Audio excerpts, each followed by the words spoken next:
Goddamn. Man, goddamn, goddamn is right, man. Wow. Goddamn is right. Holy shit. Holy shit. Wow. Wow. Man. Well, man, as we wind down here from tonight's Survivor Series War Games pay-per-view, man, what a crazy night, bro. What a crazy night. What a crazy night to talk about, man. As we have 5 matches Look at that. to review. Beautiful. What a nice amount of matches to sit down, watch, and review, man. Everything. And we were still watching the show right about now, and we were still at like 2 hours, 2.5 hours left, man. So, gotta love WWE, man. Beautiful, beautiful start and end times. Yes, absolutely, bro. Absolutely, man. Man, wow. Survivor Series tonight. I thought was I honestly thought it was a really good show, man. I really enjoyed what we seen tonight. I really enjoyed the I really enjoyed the War Games matches. For me personally, bro, there was only one match on the card that I honestly disliked. There was 2 matches on the card that I did not like the finish to. But other than that, man, I thought they pulled off a really nice show. And I thought it was good, man. I thought it was good. I really enjoyed it. I really enjoyed myself, and I thought just overall what they did tonight was really good shit, man. I liked it a lot. Yeah, man. Overall, I thought tonight was good. It had a good start, had a good end. Um, I will say, and we'll get to those matches when we get to them, but Triple H, I think, does have to work on his match selection for the lower card matches on these pay-per-views, man. You got so much going on with such a big roster, and these are some of the people you're choosing to be on the pay-per-view. I'll talk about it when I get to said matches again, but easily, one of the 2 matches that I'll be talking about could have easily been replaced with some type of men's tag team match. Why that hasn't been on the show? Say tag team title defense was only on pay-per-view twice this year. In this whole year, that's a crime. One of these 2 matches could have replaced that, man. And I think Triple H does need to work on his pay-per-view match selection, because I think that definitely needs some work, man. But overall, it was a good show. It was a good 2 good War Games matches, man. A really good triple threat in the middle of the show, man. And overall, a very good night. For sure.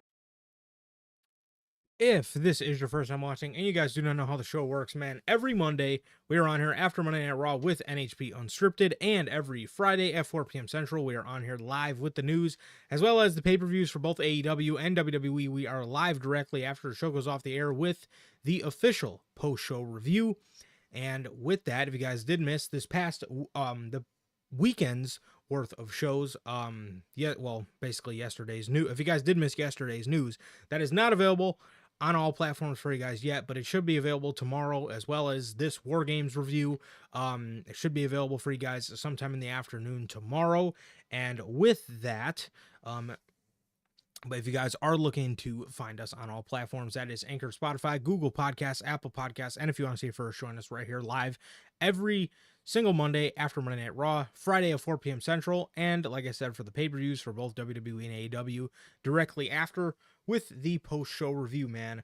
Also, if you guys have not got a chance to pick up some of the official NHP merchandise, you guys can now find this live on the merch shop. That is bonfire.com. Link is at the top description of this very video, man, where you can get this beautiful piece of merchandise to commemorate the rebrand of NHP with the official Next Chapter design that you see on your very screen, man. Also, if this is your first time watching and you guys do not know who we are here at NHP, I am Johnny, one half of the host of this very show. And as for the other half, we got my man Sir K here. How the hell are you, bro? I'm doing good, man. I'm doing good. It was a good weekend. Yeah, it was a good weekend. Good Friday, good Saturday, good pay-per-view, man. Good episode of SmackDown on yesterday, and I'm doing good, man. I'm doing good. Just been chilling out. Enjoyed Thanksgiving this past week. Enjoyed this weekend, and after this weekend and after tomorrow, It's back to reality, man. So that's gonna be fun. But love these back-to-back pay-per-view weekends. They're always so fun, man. And it sucks to see it come to an end, man. It really is. But I'm doing good. Like Durante always asks, how's life? How's the family? Life's good. Family's good. How is everybody doing in the live chat? How's everyone doing watching the replay? And what about you, bro? How are you doing? Doing good, bro. Doing good, man. Doing good. Yes. Yeah, it's definitely gonna be a bit weird, man. Falling back into the flow of life now that the month of November is done. Mm-hmm. So falling back into just the regular flow of things is gonna be a bit weird for sure. It's definitely gonna be a bit weird. Uh yeah, the month of November is usually always a busy one. So now that it is now that this is basically the final straw of the month of November, being Survivor Series, we're getting back into normal everyday life. So yeah, that's that. So that's going to be interesting, man. And obviously the next time we'll be catching you guys for the post shows is all the way, forgot about World's End. World's End. Oh yeah, never mind. We'll have another post show review in 2024. I genuinely thought it was going to be the Royal Rumble. No. Well, never mind that. The next time we'll be seeing you guys is the weekend before New Year's. World's End. Yay. So yeah, that's that. Way to kill the mood. Man, I completely forgot about World's End there for a second. I was genuinely ready to haul off and say the next time we'll catch you guys on a post show is the Rumble. But is the Royal Rumble, but Saturday night or World's End. Saturday night main event. it's a tricky one. Yeah, that definitely is it. I'll definitely have to look into that. Yeah. I'll definitely have to look into that. That could be a possibility, but yeah, we will let you guys know for that one for sure. We will. Yeah, that could be a good one, man. I completely That could. Okay. One of those nights. And thank you guys, as always, for joining us, man. So yes, thank you guys. Like I said, man, whether you guys are here now, Logan, Durante, Bell, Naysayers, or my guys in the Replay Mafia, JT and JB. How are you guys doing? As always, and thank you guys for joining us here tonight for your Survivor Series War Games 2024 official post-show review, man. This took place from Vancouver, BC, and right as the show got kicked off, man, we got some pretty interesting happenings on the show, man, because we were watching the walk-ins. You know, WWE always do the walk into the arena segment. And as everybody's walking in, we seen Jacob Fatu wearing a shiesty. I'll give it to him. If it's cold as it is here up in Vancouver, which I'm sure it's even colder up there, dude, I don't blame him. He was the only one that was smart walking in that building, man, because I don't know how some of those guys were walking in with just a thin hoodie, damn near a t-shirt. I don't know if Jay and Sammy were already in the back for a few hours. It's warmer. Oh, it's warmer. Really? It's 42 degrees in Vancouver right now. Oh, wow, because it is cold as fuck out here. It's 19 in Chicago. It feels like, what, 8 or something out here? Vancouver, 42 feels like 42, and ours is 19 feels like... Ours is 19 feels like 11. Fuck, dude, it is cold as shit. And with the out here. wind, it's... makes it feel like 8. Exactly. So it's 1 degree out there, man. Logan, I don't know how you do it, man.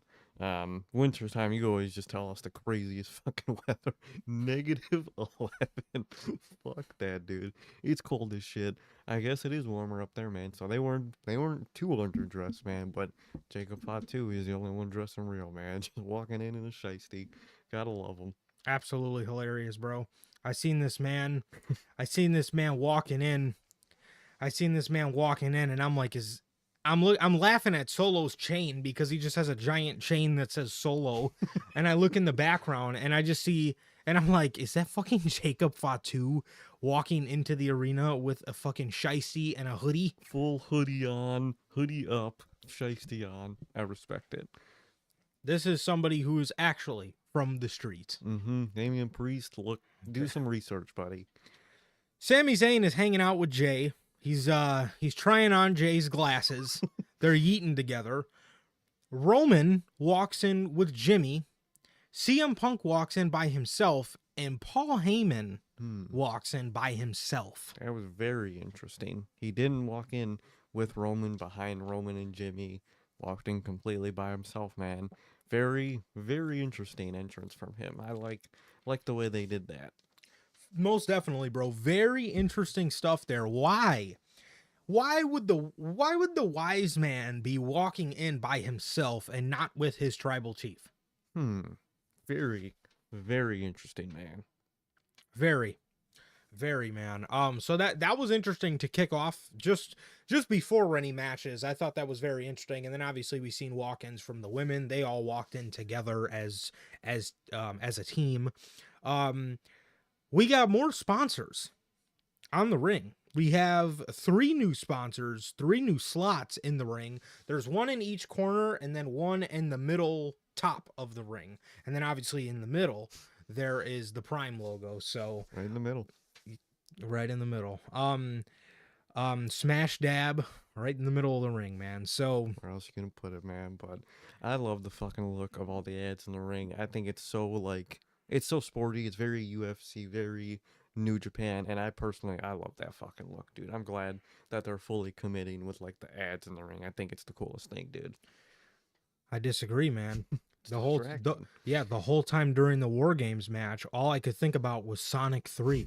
You know, a lot of wrestling fans, man, they seem to have a problem with the sponsors in the ring because it's distracting to them, because they can't help while they're seeing cinema take place right before their very eyes. They can't help but to think about True Classic t-shirts and Diablo. Like, I don't get the attention span of these wrestling fans, dude. You see words in a ring and they fucking trip out, man. I love the look. I think it's really cool and really sporty. Yeah. And I dig the fuck out of it. I have no problem with it. Yeah, me too. I like it. I like it a lot too. It's yeah, and like you know, I know a lot of wrestling fans, man, it really distracts them, but it doesn't Damn, Logan.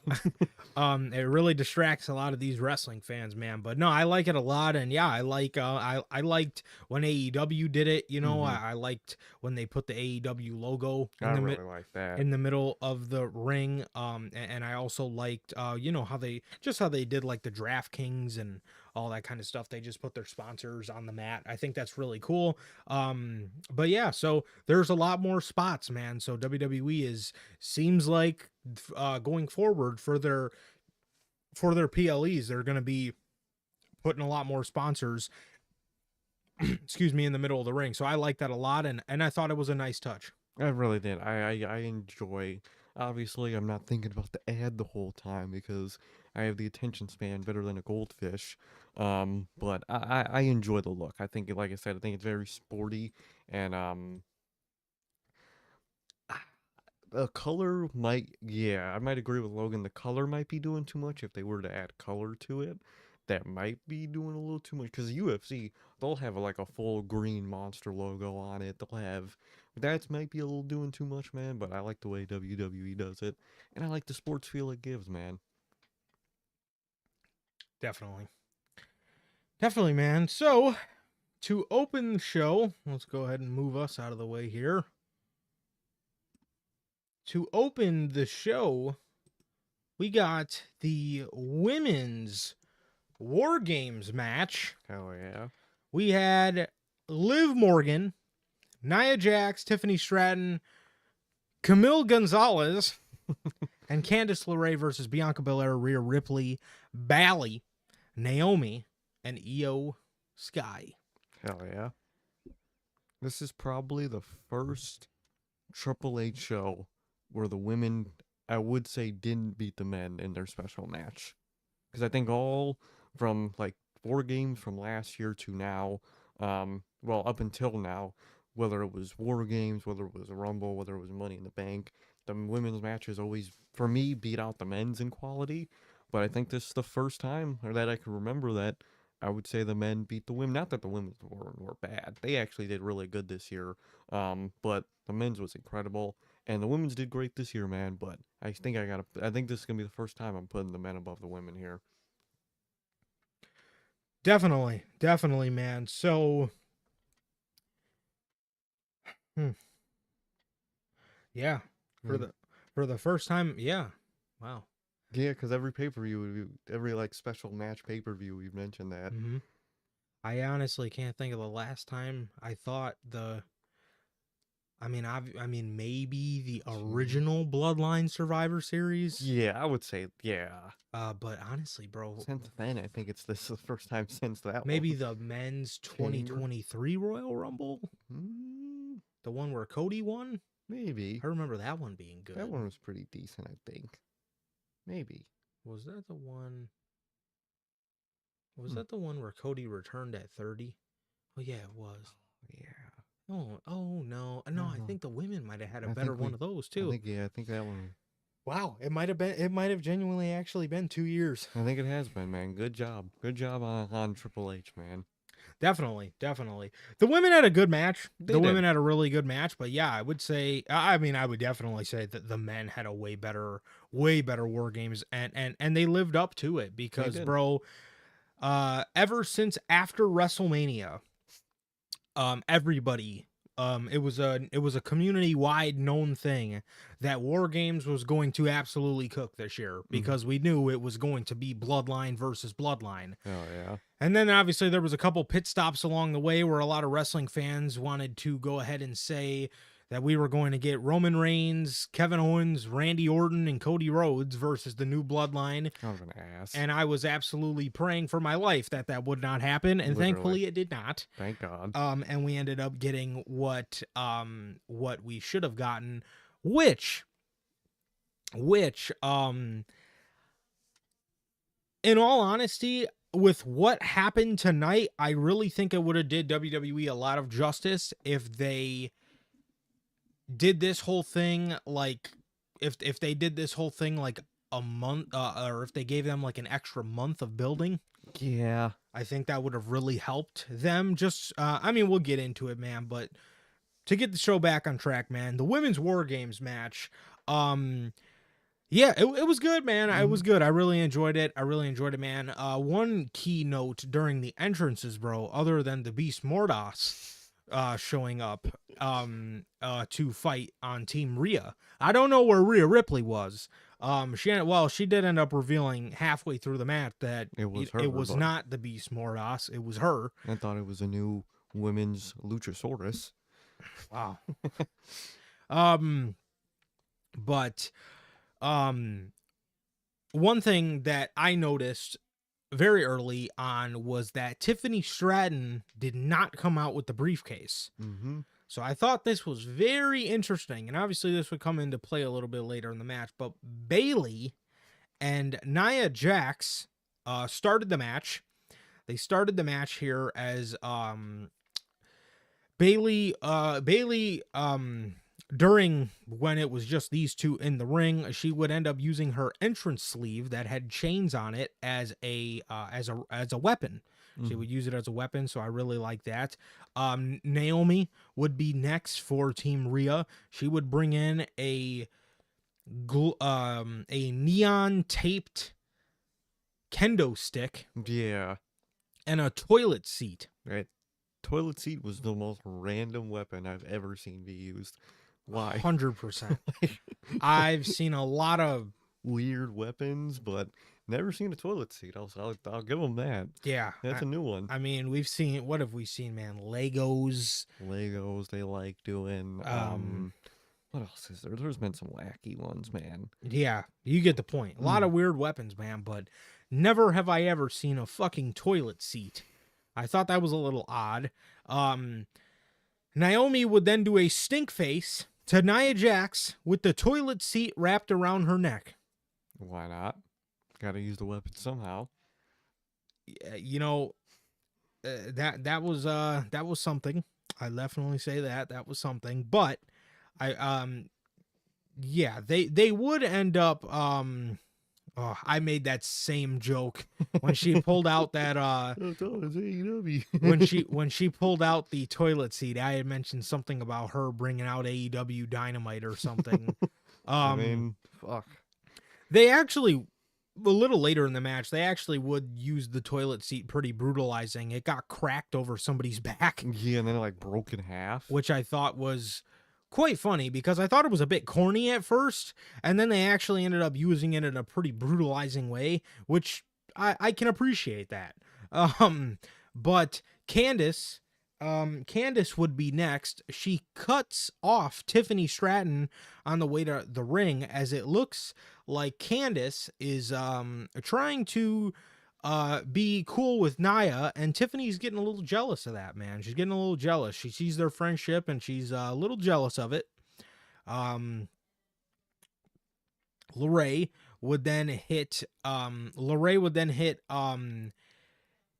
get in the ring. Naya would set up a bridge of chairs for Lorray. She would hit a moonsault onto Bailey.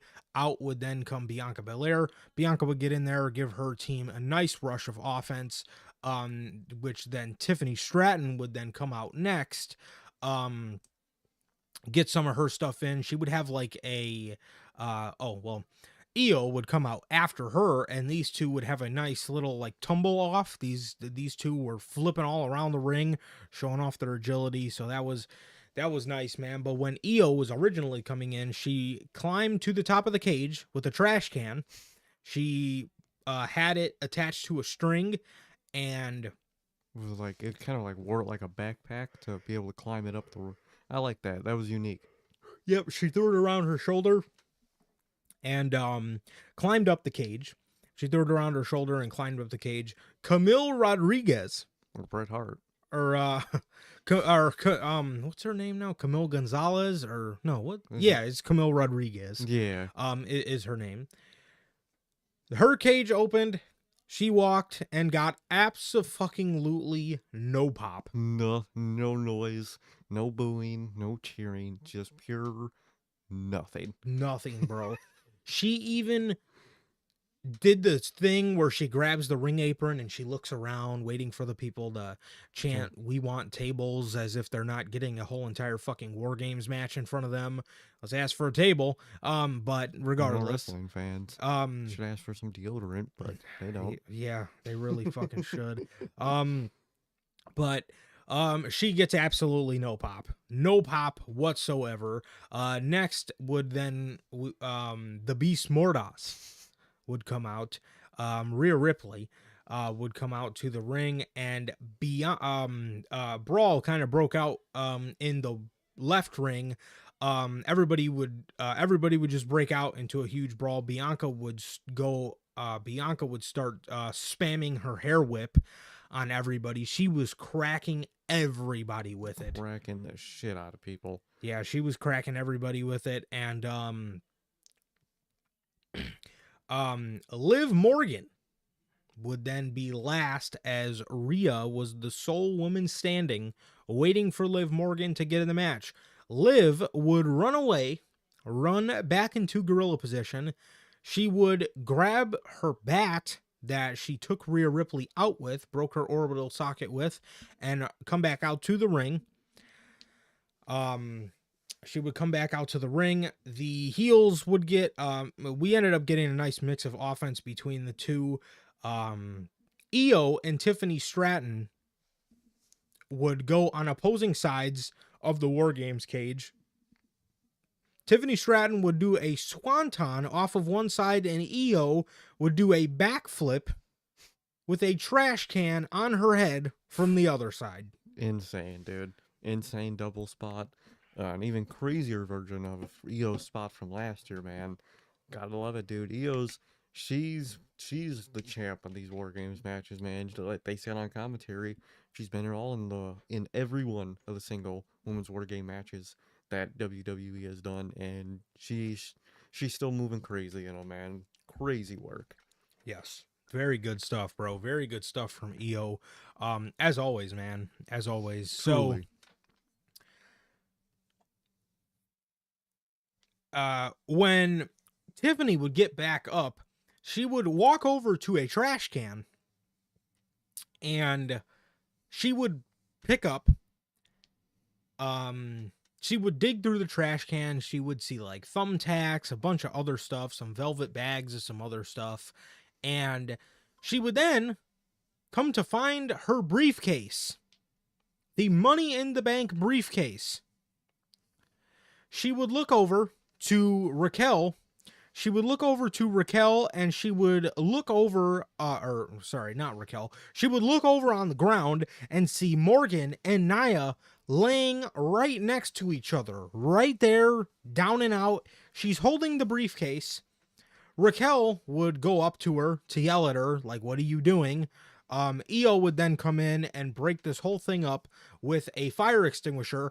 Raquel walked back into her corner of the ring where the Beast Mordas handcuffs her through, or handcuffs her to the top rope. She handcuffs her through the top rope, and this is the spot in the match where we would see Liv and Rhea face off, and Rhea would take off the mask to reveal to the world that she is indeed not the Beast Mordas. It was Rhea Ripley the whole time under the match the whole fucking time, man. Who would have known? I wouldn't have, man. No, I had no clue. I thought the Beast Mordas came over fresh off his loss to Kyle Fletcher in the Continental Classic on Collision that aired at 3 p.m. Central. Good Lord. And you know, I thought he made his way over to Survivor Series to open the show. I thought he was just being a workhorse in general, man, but I guess not.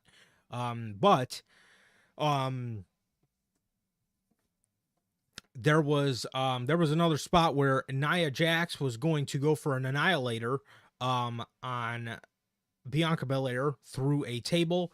Naomi would help her. And she would Naomi would help her, and they would both double powerbomb Nia Jax through the table.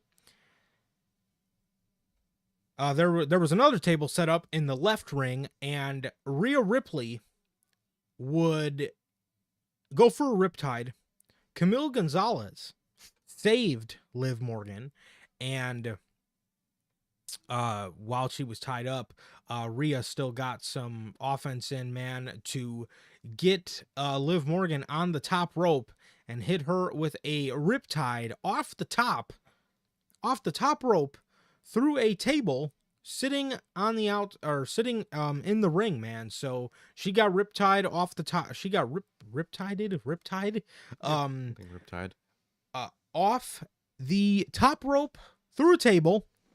Rhea would secure the victory for her team by pinning the Women's World Champion, as Raquel acted as if she just seen Liv Morgan get shot. Oh, dude, that shit was, she was just, it was fucking hilarious, dude.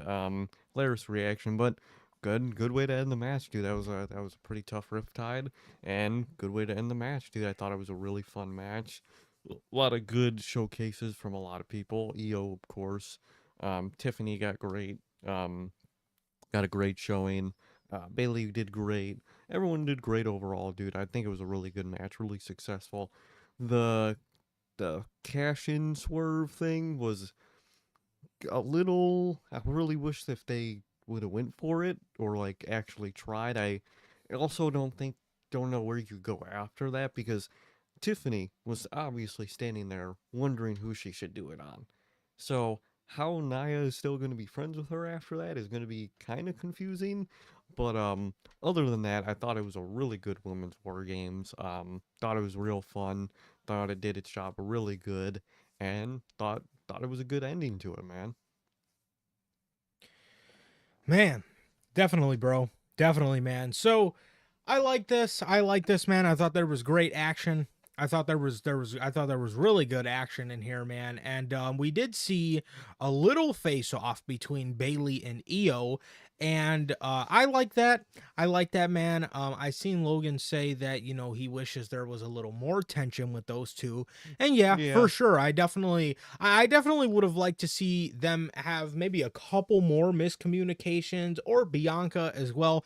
Um, you know, just because if it does end up being Bianca, I would have really liked her to kind of try to make it obvious that it was Bailey, to try to take the heat off of her that attacked Jade Cargill. So I really like that. My main gripe with this match is, and see, I'm not one of these people that are sitting here saying that Tiffany Stratton, you know she's she's the not Damian Priest with it. yeah, No, I'm not sitting here as one of these people saying, I'm not sitting here like one of these people saying that they need to hurry up and Hmm. take the briefcase off Stratton, and it's No, getting stale on Stratton, and this is getting ridiculous. Because let's remember, guys, the same people that say that are the same people when WWE blows the Money in the Bank. These are the same people like, well, wait. oh, I miss when we used to get people that would hold the briefcase for a long time. Exactly. Yeah, exactly. From my point of view, it's not how long she's had it at all. I'm actually glad that they're taking their time with it.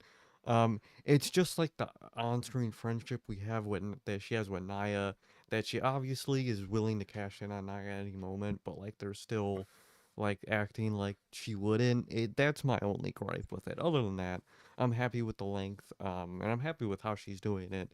It's just their portrayal of that on-screen friendship that just makes it a kind of awkward. Definitely, definitely, man. And yeah, I don't yeah, I mean, I don't know. I don't know, man. It's just, yeah, like I said, bro. I'm not, I'm not one of those people. I don't think they need to hurry up. I mean, you guys have been asking for, some people have been asking for them, for Tiffany to cash in since SummerSlam. I Right, mean, that's way too early. yeah, I mean, again, bro, it's like these it's just Exactly, Logan. It's really not Tiffany's side. It's more Naya's side with all that, and just the woman's title scene that she's gonna cash into is more of the problem. yeah, and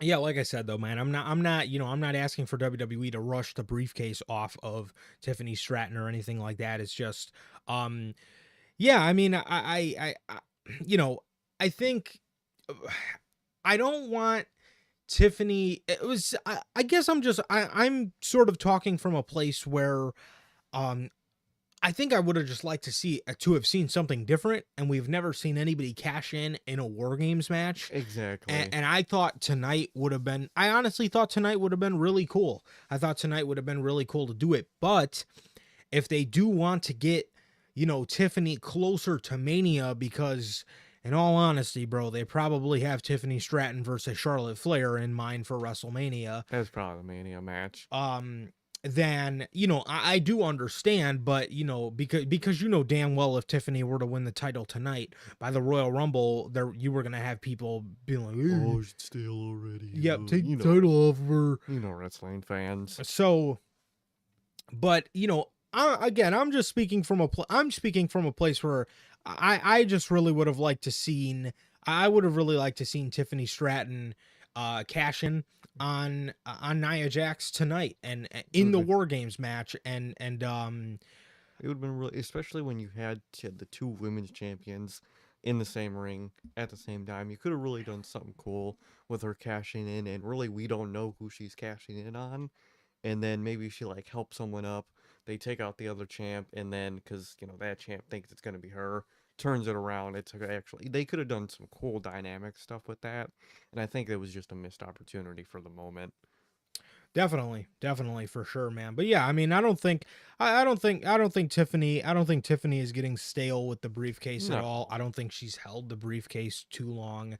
Yeah, I mean, if anything, I think, um I'm definitely in agreement with Logan here. I just think Naya in general, I just, you know should she have a long shelf life as champion? Yes, because she's a dominating force. But in reality, Nia Jax just she's better, but She's she's better. just not that good. She's not Gunther at the end of the day. She can't just dominate a division for like 100+ days and whatnot. You know what I mean? Yeah, So it's one of those things where technically like she should, but she don't got it like that at the end of the day.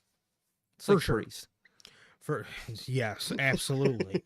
But yeah, man. So, I think it was a missed opportunity. I think it was a huge missed opportunity. And like I said, I would have really liked to see them just try something different and have Tiffany cash in the War Games match. You could have had Liv Morgan, be shocked. And then while Liv was shocked, Rhea took advantage and hit her with the Riptide off of the top. And Nia would have still been out. And everybody just would have been so distracted. Tiffany could have, stood in the corner and waited for Rhea to end it real quick before the ref officially unlocks the cage so she can get the fuck out of there. So yeah, I just would have liked to see them do something like that, and I would have liked them to see them do something different. But the only thing that, scares me is if Charlotte Flair and Tiffany Stratton does end up being the Mania match. We know who's gonna win that fucking Mania match. I mean, You can't have Tiffany Stratton lose that, can you? it's Charlotte. At the end of the day, I know it's Charlotte, but that she just shouldn't. But come on, she will. WWE. Hopefully they learned their lesson, but they didn't, man. So you know how all that's gonna go. I just hope she gets a good reign before Charlotte, takes it from her. Which is exactly, which is Probably why I would why have done it now. that was my next point. That is exactly why I would have done it now, so you can give Tiffany Stratton a nice little lengthy reign before she does inevitably drop the title to Charlotte, which again, that's a whole nother fucking problem in itself, because I just don't think Charlotte should be coming back and I don't think Charlotte should be coming back and putting herself in women's championship spots, let alone winning the fucking thing. Oh, literally. But we're probably going to slip right back into that, and that is that is gonna suck, quite honestly, man. So but hopefully Charlotte has it in her to put Tiffany over, but is that gonna happen realistically? Probably not. No, it's not. Nonetheless, man, I really liked the match. I enjoyed it a lot. Obviously, I said it yesterday on the news, but I did predict Rhea Ripley pinning Liv Morgan to basically secure her next women's world championship match, which I do think is the spot to put the title back on Rhea Ripley, man. I think Liv did okay with the title, man. She was involved and did great in her stories that she was involved with, man. But at the end of the day, I just think it's time we put the title back on Rhea. Yeah, Liv, she's good and she's been good in her role, man, but I think Liv's shelf life as a champ is kind of up, and I think it's time for Rhea to get it so we could build to Mania for someone else to take it from Rhea. For sure. Preferably a heel Bianca would be beautiful. That would be a match I would love to see. Never mind. The only thing with that, I would love to see that, but is Bianca going to be tied up with Mrs. Cargill? Oh, yeah, she will. That will be their Mania match. Never mind. So it's going to be someone else, man. Yeah. Could be Becky. A heel Becky would be fucking cool. I'd take a heel Becky. It could. Io. Io would be a good one. Io, for sure. There's a lot of there, and two, could it be somebody entirely different? Because we don't know if there's going to be anything with this supplemental draft or what is going to happen with that. Anyways, so that's going to be interesting. That's going to be interesting to see if there is any sort of draft and see what the rosters look like after that. But yeah, man. I mean, wow. I mean, this is usually around. I mean, Triple H said in the Mania documentary that all by Survivor Series, 90% of the WrestleMania card was done. So, we're at Survivor Mm-hmm. Series again. So I'm very interested to see what he has planned in general, because if you end up doing Charlotte versus Tiffany, what exactly happens with Rhea Ripley at WrestleMania? Because if you have Jade tied up with Bianca, are you going to do Io? Are you going to do a heel Becky? But, you know, I mean, they did the Becky match last year, but then we all know, Triple H isn't really a stranger to doing WrestleMania rematches. So, He's really not. So yeah, I mean, he did Cody and Roman 2 years in a row. So, I mean, he's not opposed to doing them, but, is that something they're going to want to do? Do they do Rhea versus Io? Um, oh yeah, Io is the fucking number one contender for the. yeah, like Logan says, she'll probably be the match at Saturday night main event, more than likely. Oh, that means we probably gotta wait till Rumble. Yeah. Oh fuck, I completely forgot Io was the number one contender. Yep. So Unless there's they do triple threat. they could do triple threat. Wonder how. Very interesting to see how they're gonna. I just think tonight would have been the perfect night to cash in. Not because she's taking too long. I think it was just in general the perfect night to do it. Definitely, man. Yeah, I mean, unless WWE figures they're going into sort of a dead period and they don't really want, Tiffany's reign, they're the beginning of Tiffany's reign to kind of be in what is considered a dead period. But at the end of the day, I think that probably could have made SmackDown a lot more watchable. So, um, with Tiffany as champion than Nia. But yeah, I don't know, man. It's definitely gonna be interesting, bro, and I'm interested to see what they do. But yeah, there's I mean, Rhea Ripley pinned Liv Morgan tonight, bro. So I mean, it's gonna be very interesting to see where they go with the women's championship, man. But yeah, Very. as for Mania, bro, I'm genuinely I don't know. I genuinely have no idea where they're going with this. No, yeah, I don't know the direction they're going with, and I'll be intrigued to see what it is.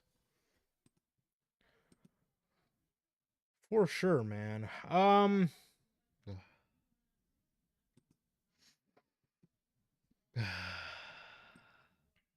Speaking of goddamn, man, dog. The women's War Games match was 38 minutes and 15 seconds. The next match was 9 minutes. Of hell. Bro, Oh my god. you Go ahead. I know what you're going to say. Go you ahead. throughout this whole summer, throughout the most of fall, you had the opportunity with Andrade, Carmelo, that whole thing you had going on, dude. You could have made either one. I would have took either one, no problem. Andrade, he could use it. He could obviously use it.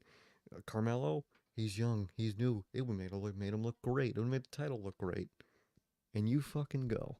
After all this, after their 7 match series, after LA Knight did all that to get this title, you go with the 2024 Oralist Shinsuke Nakamura out there looking like a geek. Now I will say he had a cool entrance.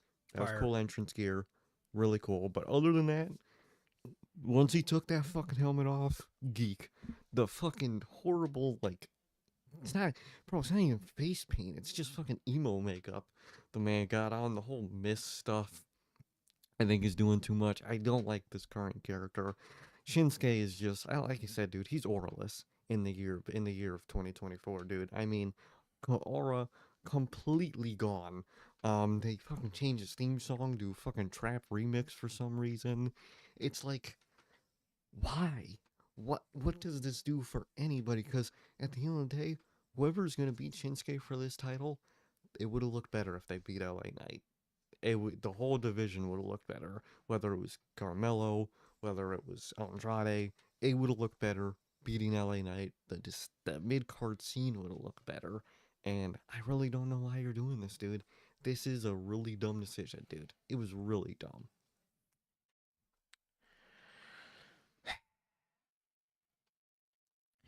Nakamura had he has a great new entrance. He has a great new entrance, man. He comes out with blue trons with a moon that is red. and he comes out, and you see the silhouette of him wearing some sort of samurai gear, with the samurai helmet and the face mask, and it looks incredibly badass. And then the music shuts off, and everything quiets down, and we're back to fucking reality. And the reality is this man has no aura, None. and the crowd could not have gave less of a shit about this match. And I'm not even necessarily mad that LA Knight only held the title for 3 months, because no, that's not really the problem there. not at all. Not at all. Like I said, if it was Carmelo or Andrade, would have been perfectly fine. I would have popped for him because good. That's a good, healthy division. You got guys that need the title, winning the title. Look at that.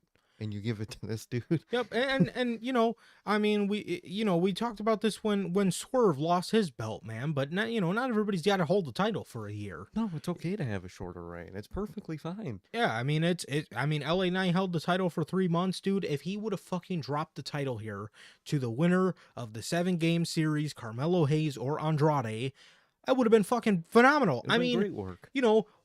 Why would we give it to the guys that have been busting their ass in the SmackDown mid-card division? Why would let's not give them the mid-card title, even though they've been busting their ass in the SmackDown mid-card division? Like, you had Andrade get pinned clean Friday night on SmackDown to this guy Shinsuke for no reason.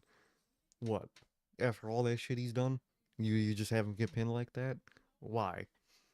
Yeah, let's not give it to either one of those guys, because they've made the SmackDown television show a lot better with their work rate. Let's give it to this fucking goof, Shinsuke Nakamura, man. I mean, this dude is completely auraless in 2024, bro. Like I said, the entrance is great. And then he takes the mask off, he takes the helmet off, and the music turns off. And we're back to fucking reality, and he's out there wrestling in his fucking pajamas against LA Knight. The story of this match was he was in LA Knight's head, and LA Knight was thrown off his game by that. When yesterday, on Friday, after LA Knight got misted, he said he's not thrown off and mentally he's focused. He might be his vision might be a little messed up, but he's full focused. He ain't worried.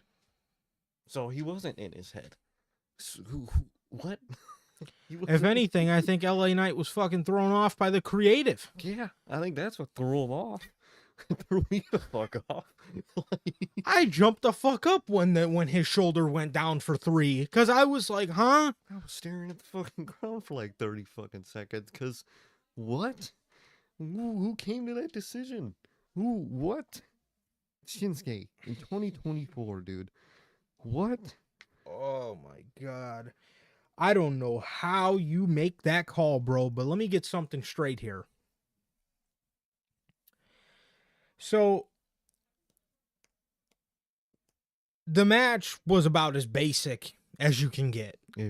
I mean, it was Nakamura doing his vintage Nakamura moves, hanging LA Knight up on the top rope. He runs, he hits him with the knee, he rolls back, he runs at him with another knee. LA Knight's doing his stuff, Nakamura's doing his stuff. The crowd couldn't give any less of a shit.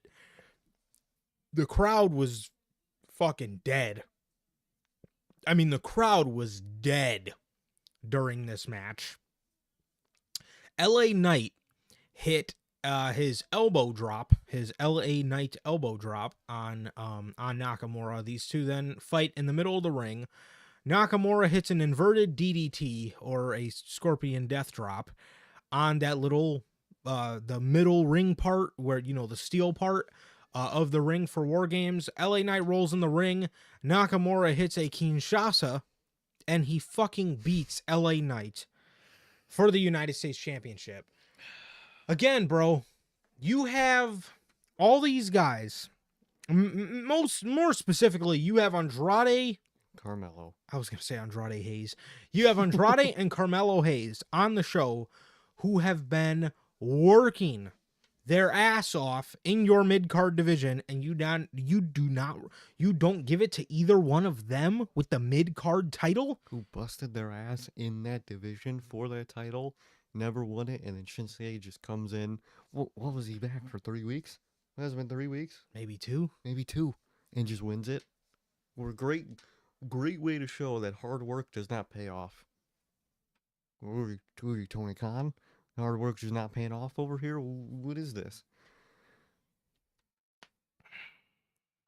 Very, very baffling and just bad decision, dude. I genuinely can't even wrap my head about why they're doing this. What does that gain? Because I feel like if they would be going, if it's like, oh, they're doing shows in Japan, it's WWE. I feel like we would have known they were going to Japan soon.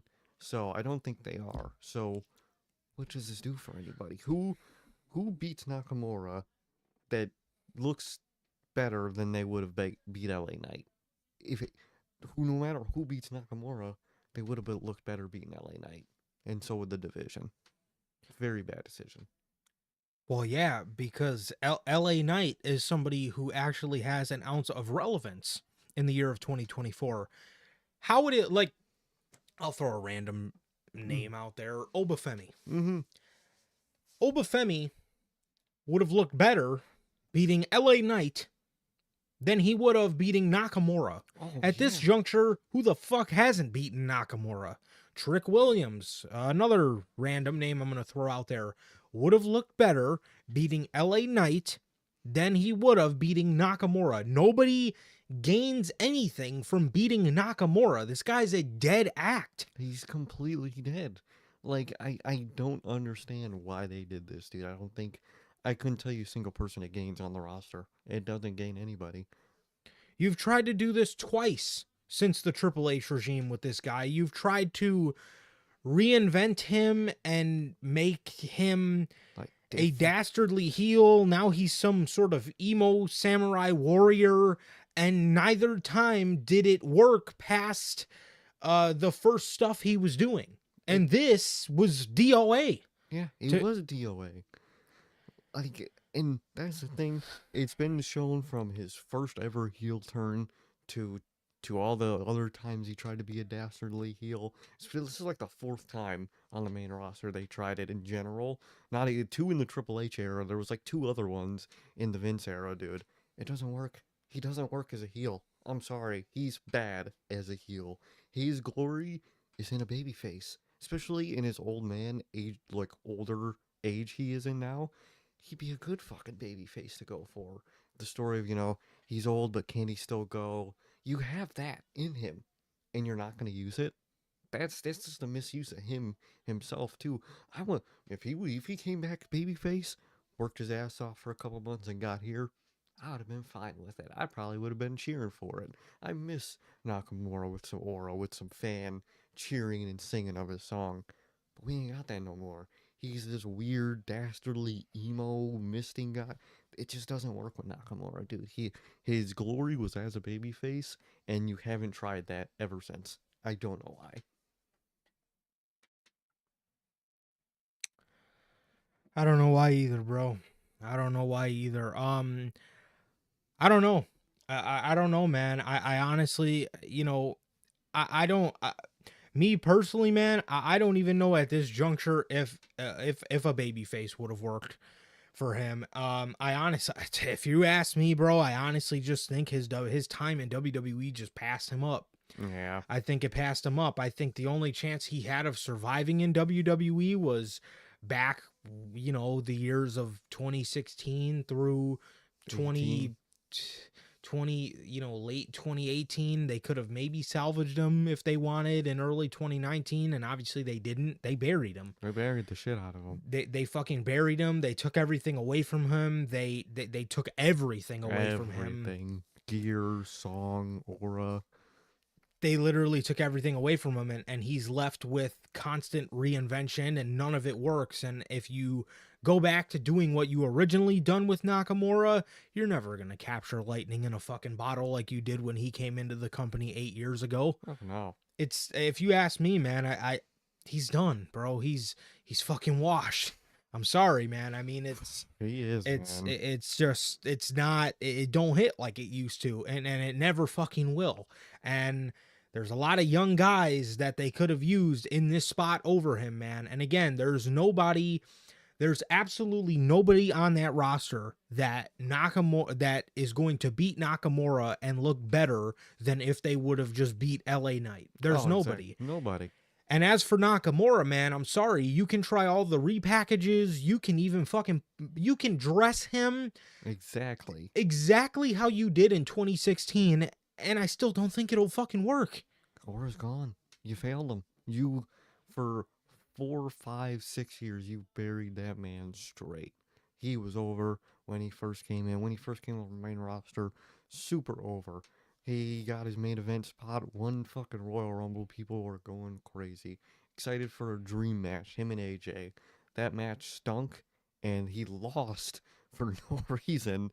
And then just instant downhill from there, man. And it only has been down. There was no ups and downs after that. It was straight down, and now it's nothing. They proceeded after WrestleMania 34 to take away his theme song, take away his attitude, take away everything. Literally everything. And all he was in love with was low blowing AJ Styles, and then proceeded to lose the whole summer. The whole summer, never lost a lick of anything. Never won a lick of anything. Yeah, I mean, I'm sorry, man, but I think that I think his time is done. I don't know why they continue to try. You have all these fucking guys on the roster. You have all these guys on the roster. Many. All these young fucking guys on the roster, man.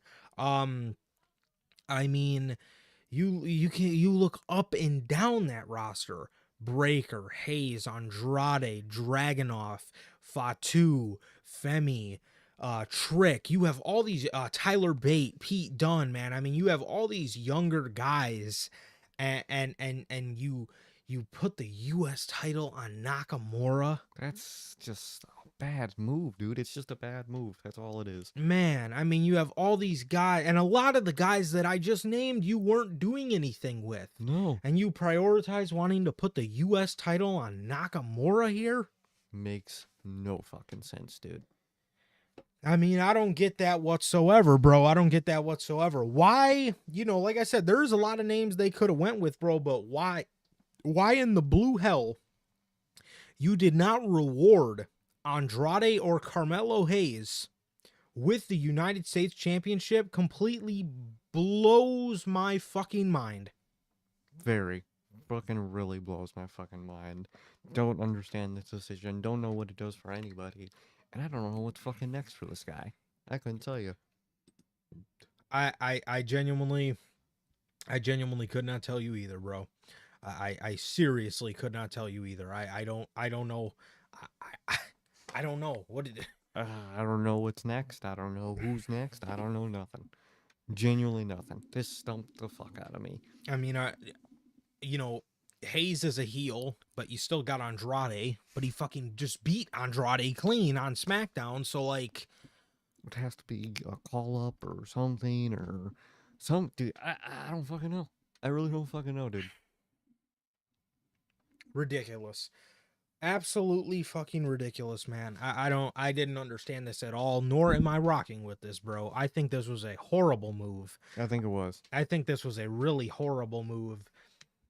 Nakamura, 2 weeks back, Nakamura just comes in, gets a title shot, and then ends up fucking beating LA Knight. Crazy work, dude. What happens with LA Knight? Does he move to Raw on Netflix? It might be a good choice at this point. I mean, what are you gonna do with him after? What are you gonna do until the draft? How are you gonna do that? I don't know. I don't know.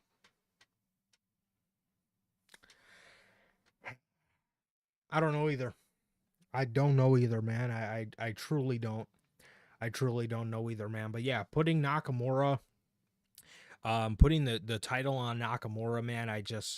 I'm sorry, bro, but there's nothing you could do, man. There's nothing you could do at this point that's going to get me behind this guy. I mean, he's done, bro. He's done. I'm sorry. He really is. He's fucking done for, dude.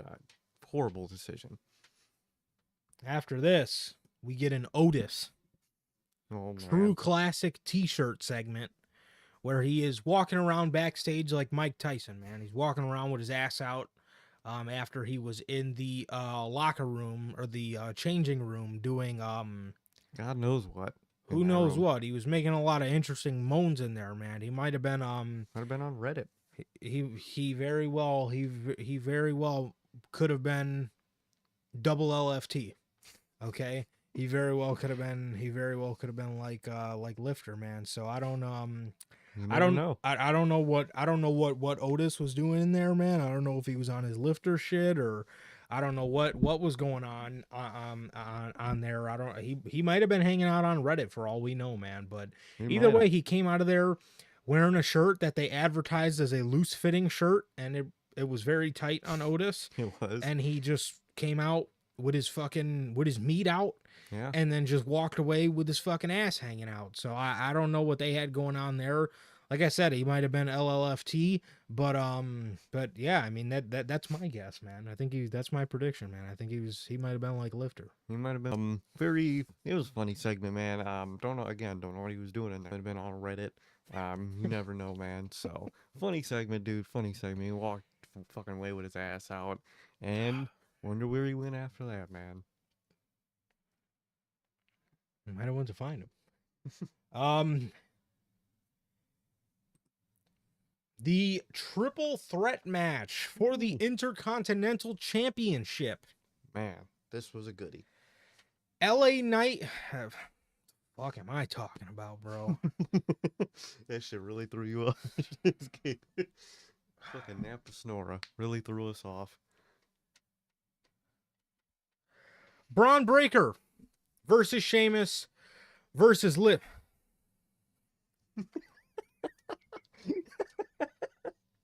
Oh, that would be really bad. Versus Ludwig Kaiser. That would be a fun match. I'll tell you that much, but that did not happen.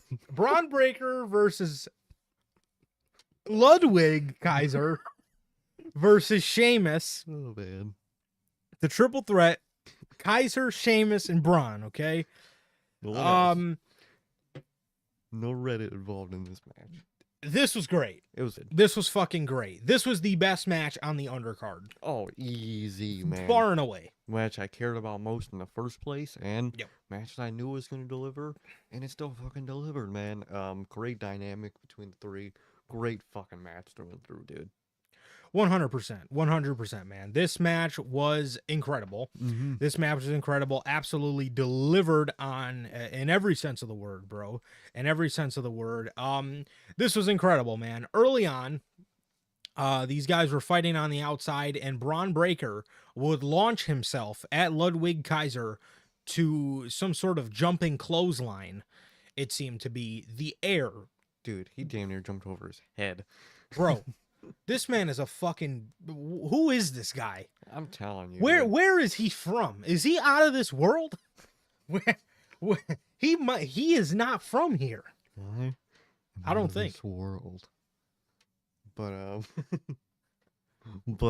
dude, Braun's he's built like no one else, dude. That man moves crazy, is crazy, and you gotta love it, dude. Shit, that spot was insane, man. Fucking flew, basically elbowed his forehead. That's how fucking high he got. Insane. Yeah.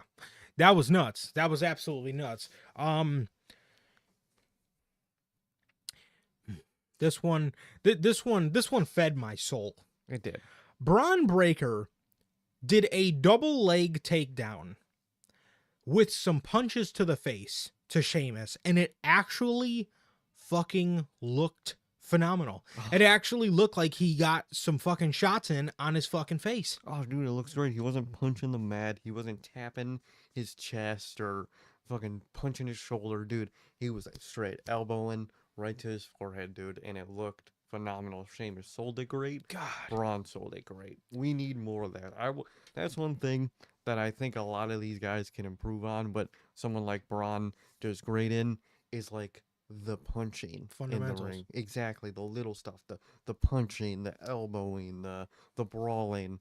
I want to see better of that, man, because Braun, you look at Braun, he does it phenomenal, dude. He looks like you're watching a fight, and that's what I want to see, man. That shit was phenomenal. One of my main gripes all the time with AEW. I remember I was Ugh. talking about it a couple weeks ago on Unscripted, but Mark Davis did a double leg takedown with some punches to Kyle Fletcher, and he does the double leg and then just like starts swimming. Yeah, He they do that swimming motion. It's horrible. he like starts like Kyle's got his head covered up like this, and they're just basically just like tapping his arms that are covering his head, and just like, dude, that doesn't look impactful. But Braun, like, again, this fed my soul because he does a double leg and gets some nice forearm shots in on Sheamus's face because the double leg threw Sheamus off to where he couldn't cover his face. That's why Bryan Danielson is one of the best, because his fundamentals, his kicks, Yeah. his, like that move where he'll grab someone's arms and just start stomping their head into the mat. One of my favorite moves. It's just in 2K. Always got that shit equipped because it just looks cool as shit. Because he looks like he's fucking stomping his head in. It looks great. Braun does that shit great, dude. We need to see way more of that. Man, you gotta love Braun for. He just got it, man. Yes, you gotta love Braun for just, again, man, paying attention to basics, fundamentals. This is the shit that I love about Braun Breaker, and this is also the shit that I love about Sheamus. He wasn't so quick to fall down and immediately cover his head, which again just completely takes away the point of the double leg, because by the time you're on the ground, your fucking face is already covered. Exactly. The whole point is to throw them off, get them on the ground, and hit their face when you can, as much as you can. Sheamus gets it. Braun gets it. Great fucking spot. Man, fed the soul, bro. It really did. Sheamus and Ludwig are on the leaning up against the announce table, punching each other, and Braun does a jumping clothesline off of the apron onto the announce table, and everybody goes flying over the announce table. Insane spot, dude. Great spot. Another thing that I was very critical of, even so much as last week, is we talked about how nice fucking Big Boom AJ's punches looked versus half of the roster. I mean, the fucking Big Boom AJ throws a better fucking punch than half of these fucking markout demons that you have employed. Exactly. These young ass agile guys can't throw a punch. It's kind of crazy, dude. It's the fundamentals that really do matter and add up. And Braun got him down, dude. That fucking, like you said, that move on the fucking announce table, phenomenal. He hit them all right perfectly. They all flew over perfectly. Great sequencing, man. Yeah, absolutely, man. And I mean, that's one thing I think drew me to Gunther. Yeah. The way I was drawn to him is because his fundamentals are on point. His chops, he can throw some nice fucking forearms. He's got some nice kicks, good lariats. Yeah, I mean yeah, I mean, a lot of guys don't pay attention to shit like that, and they should. They really should, man. We then get a Celtic cross to Braun Breaker from Sheamus for a near fall. I don't know if maybe the words were just a little fuzzy and if he actually said Frankensteiner, but when Braun Breaker did his run up the ropes into a Frankensteiner, it sounded like Corey Graves called it the Breakensteiner, which is, if that was a botch, you absolutely need to keep that as the name of the move, because that is a fucking amazing name for that move. The Breakensteiner, that's phenomenal. That's a very good fucking name for that move, dude. Might have been an accident. If it was a happy little accident. Yeah. So that was great. Braun Breaker then goes for a spear on Sheamus. Sheamus moves and gets hit with a chair. Sheamus moves. Braun runs into the chair that was wedged earlier in the match into the corner of one of the corners of the ring. Turns around into a brogue kick. Kaiser pulls out the ref as Sheamus is at a 2.999. Kaiser pulls out the ref. Sheamus gets pissed. He goes out to fight Ludwig. Ludwig meets him with the shillelagh. Fucking cracked Sheamus. cracks him right in the fucking ribs, dude. Ooh. That I Um, don't know if Sheamus legitimately broke a rib, but dude, that looked nasty, bro. it was a very hard hit straight to that rib, and he held that exact same rib the whole rest of the match, man. So if it isn't broken, man's got fucking abs of steel, dude, because that shit would have shattered my fucking rib, man. So insane hit with that fucking shillelagh. And then after that first initial hit, he was beating the shit out of his back to a point where like pieces were breaking off of the shillelagh. Insane from these guys, dude. Yeah, absolutely, man. Absolutely. Great, great stuff here. Um, so he massacres Sheamus with the shillelagh, so much so the shillelagh started breaking. It's another thing I can always appreciate. I think everybody appreciates about Sheamus. This man is not afraid. He'll take a hit, dude. Yes, bro. This man is not afraid to get in there and fucking get down to the nitty gritty and absolutely go to war with somebody. Mm-hmm. So Kaiser then hits the rolling fireman's carry. I cannot for the life of me remember the name of that move. I know Either. Dream used to do it all the time, and he called it the Dream Valley Driver. I don't know if it's like a rolling Death Valley. Oh, it might be a Death Valley Driver. Just maybe a basic death. I think it's just a rolling. Yeah. Well, there it is.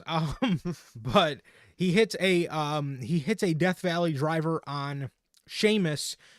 He screams, he's so hype, he thinks he's about to fucking get his hands on his first piece of singles gold and turns around. Sheamus is laying in the middle of the ring. Braun jumps over him to give a super spear to Kaiser. He then gives a spear to Sheamus, which Sheamus was very slow to get up, so I genuinely don't know if he actually broke one of his ribs. Because he was holding that rib the whole time. He was fucking stumbling forward, dude. It was fucked. Yeah. He spears Sheamus is Braun, and he defeats both of these guys to retain the Intercontinental Championship. Amazing match, hard-hitting action, fast-paced action, great shit. And this is like, again, this was the best match of the War Games undercard here, far and away. Blew everything out of the water. Mm-hmm. Phenomenal showing here.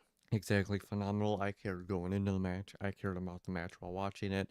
And I care after, man. Of course I care to see Braun Breaker after this, man. Of course, dude. Phenomenal undercard match. And like you said, best undercard match of the night.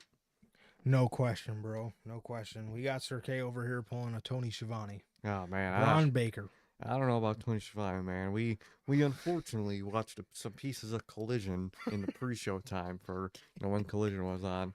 And motherfucker Tony Schiavone is gonna say, "Hangman with the buckshot, the buckshot lariat, the buckshot lariat." How on a Survivor Series review do we still manage to talk about AEW commentary fuck-ups? What was the other fucking thing he said? Dude, I forgot which was the other thing, dude. Was it, damn. Yeah, he made another fuck It up, was dude. another one. It was another on the long list. We probably watched Collision for a solid 45 minutes, and there were two very noticeable fuck ups. One of them being the Buckshot Lariat. Oh, dude. The Iron Savages, bro. Horrid. They are literally just an obese fucking American made that can't wrestle like 1% of American made, dude. They're horrible, dude. Fucking horrible. Absolutely, bro. But, yes, Braun Breaker defeats both of these two. He defeats both of these two to retain the Intercontinental Championship. And, yeah, I'm excited to see what Braun does going into the new year, man. And another great showing for what has been a very good, a very good IC title run. Do you see Braun Breaker getting his hands on a world championship next year? Maybe. Maybe I could see it later next year, more in the summer and the fall. I wouldn't be shocked. You? It's tough because I feel like there's a lot on the plate next year that they might have, but Yeah. if things open up, I could see it. I could very well see it. I could either see late 2025 or early 2026 ish. Yeah, definitely. But yeah, this man is destined for greatness, bro. Dude really is, man. Dude is phenomenal. Speaking of phenomenal, Never mind. Complete opposite of phenomenal. Fucking nauseating. For me, at least. Gunther versus Damian Priest at Survivor Series. Bro. I'm not gonna lie. For me, when these two guys get in the ring, I fall asleep. it's not as bad as The promos. no. It's definitely not as nothing could be as bad as those. It's not as bad as I thought it would be. When I heard before SummerSlam, when I heard Damian Priest versus Gunther, that sounded like absolutely one of the worst matches anybody could have possibly fantasy booked. The matches are not bad. No, they're not.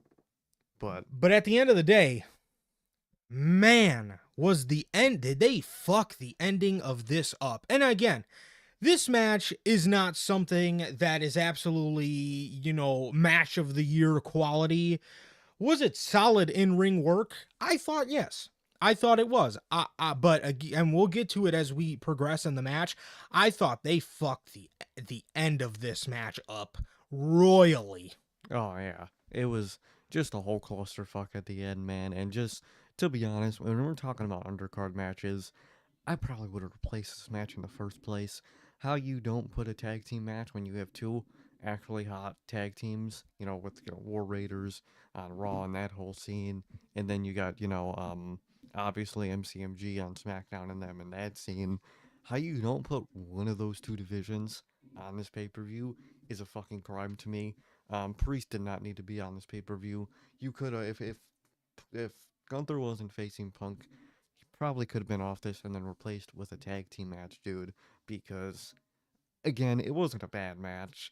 It's just, I wouldn't have put this on the show in the first place. I genuinely think you need to focus on putting at least one tag team match on some type of fucking pay-per-view and build up that division. And you're over here trying to add these women's mid-card titles, man. How are you going to add that into these pay-per-view lineups, dude? You already barely put the men's mid-card sometimes. You don't put men's tag teams at all. How are you going to fucking fit these women's mid-card titles into these fucking pay-per-views? You're not, dude. You're not. It's going to be they're going to be very unimportant very fast. I think with the pay-per-view model that WWE has and the kind of undercard matches that Triple H puts on these pay-per-views, man, something's got to change, man. You got to focus better because personally, I wouldn't put this on this show in the first place. I really probably wouldn't put Nakamura in the first place, but if they did plan the title win, obviously you got to put that on pay-per-view, man. So this match probably would have been the one I had to replace. Well, see, as far to follow up on your comments about the women's mid-card titles, I think those are nothing more than bona fide SmackDown before and Raw after pay-per-view matches. Yep. That is solely all those fucking titles are going to be of use for, which I don't know if Triple H lost some of his recollection of NXT, but not everybody was always feuding for a championship, and it was great. You could have a main feud that's fucking great and important, and it's not for a championship. That's possible.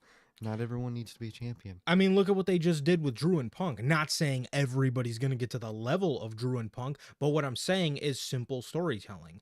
If you create a simple conflict between two people, a lot of times people will gravitate towards it. Simple storytelling. It's simple to understand. Okay, this guy or this girl doesn't like them because of X, Y, and Z. Then, okay, I get this. Oh, wow, they're putting on banger matches. They really hate each other. This is good shit. I mean, we've seen it all the time in NXT. Yeah. One of NXT's better feuds in 2018 was just Shayna Baszler bullying Dakota Kai because she knew she could. Yeah. And it was great. Would I have completely, nixed this match from the pay-per-view. I would have nixed Damian Priest from it. I would have done, I would have, no, I wouldn't have got rid of a world title match. I would have either done a triple threat with Priest, Balor, and Gunther, or I honestly would have just had Balor win at Bad Blood and then do Priest and then do Gunther versus Balor. Yeah. Gunther versus Balor sounds a fucking lot better than Priest and Balor. And again, Oh, yeah. for me, the match wasn't even horrible, man. It wasn't even horrible. Now, I'm in agreement with Logan. I think their SummerSlam match was better, but I didn't think this match was bad. But at the end of the day, no, I'm not putting this anywhere near the realm of important. No. I didn't care coming into this. In fact, I was more annoyed coming into this because of just the way they booked Gunther. And then for them, the way they booked Gunther going into this, he needed to come in here and decimate. No, for me, I wouldn't even see decimate. I would just say get a clean win. And they didn't even do that. They didn't even do the bare minimum of having him do just a simple clean win. Like, now again, if I had the pen, he would have destroyed Damian Priest. But then again, if I had the pen, Damian Priest probably wouldn't have fucking seen the light of day on pay-per-view anyway. Exactly.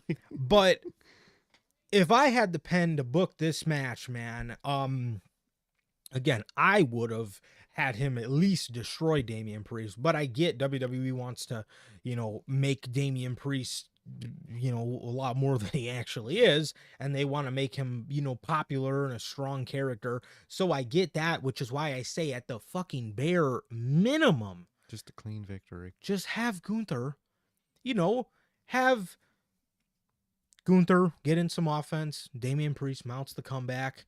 Gunther shuts the comeback out and fucking puts him away. Simple. That's what I would have done. And they didn't even fucking do that. Gunther's whole insecurity going into this match was in the back of his mind. He knows he can't beat Damian Priest clean. Is he still going to be a pussy, or is what happens now? Because he didn't beat him clean. So is he still going to be insecure, or are we just going to wipe that off the table? Yeah. Are you just going to forget about this whole fucking story going into this match? Or are you just going to wipe it clean? Is it going to continue? Because at this point, I'd rather you just never fucking mention it again and just wipe it fucking clean, because I don't want to see more of Gunther fucking being a pussy. I don't. I'd rather you just cut it from history. Never bring it up, because what did that do for anybody? Nothing. Nothing. Absolutely nothing, man. And like I said, man, why he didn't come in here and get a clean victory, I don't get that, bro. I mean, again, if we're hypothetically speaking, if you are going to put him up against John Cena, you should not want to be putting John Cena up against a scared Gunther, an insecure Gunther. We need final boss, I'm going to kill you, Gunther. Exactly. This killer vibe. We need the killer vibe in Gunther back. Killer vibe. And I don't understand. I do not understand why they did not give him a clean victory to restore his killer vibe. I don't fucking get it. And yeah, I mean, yeah, man. I mean, it was just, but it didn't really. It made me just annoyed. I get, yeah, and I get it, but I get that. I get they want to protect him and they want to make him a popular character, man. But I mean, for Gunther, I mean, it's just, I want you to make me believe Gunther can lose when it is a big show and a big time match. And if you want to make me believe Gunther can lose, don't diminish Gunther to get him down so Priest looks good. You build Priest up so you have two giants going against each other. That's how you build a believability. You shouldn't have to literally tear down the character of Gunther for someone else to be believable. That's not how you should do character work. Yeah, I agree. I agree with that for sure. Yeah, I don't think them making Gunther look like an absolute dweeb to the degree that they did. It was a bad, if at the end of the day, if they just did a little thing where Gunther was just kind of a little weary of everything, he was a little nervous, but he still swallowed his fear, his pride, and got in his face and whatnot. Would have been fine. That would have been believable. They literally had this man running away, avoiding, like Not hitting him. like what, bro? Like that's not Gunther. Like again, he could be a little weary. He could be a little cautious, maybe a little, you know, a little nervous, man. But for to the degree that they had him was just bad. There's ways of, like, for me, there's ways of doing that kind of Yeah, stuff, bro. Like, if you would have, when Priest was talking, if you would have had looks on Gunther's face where you could tell, like, he was like feeling about like he himself. yeah, like it when Priest is telling him, you're insecure because you can't beat me and all this stuff. If you would have had Gunther kind of look down and, Think kind of about think about himself. it to himself and think Mm-hmm. about it, but then when it's all said and done, have Gunther snap back into it and just smile like a prick in Damian Priest's face because that's his way of deflecting Damian Priest telling him the truth. That would have been great. But to the degree that they did this shit in, again, having this fucking dude Like go up run to Damian away. Priest, blindside him in the backstage area, but then still get his ass whooped. He's afraid to hit him. Like I mean, a lot of that stuff to me was just not. It was just just that's not over how the. you that again. You should not have right there. That says more about Damian Priest than it does about Gunther because you're telling me you have to diminish Gunther to make this dude look good. That's not a way of doing things, dude. That's not.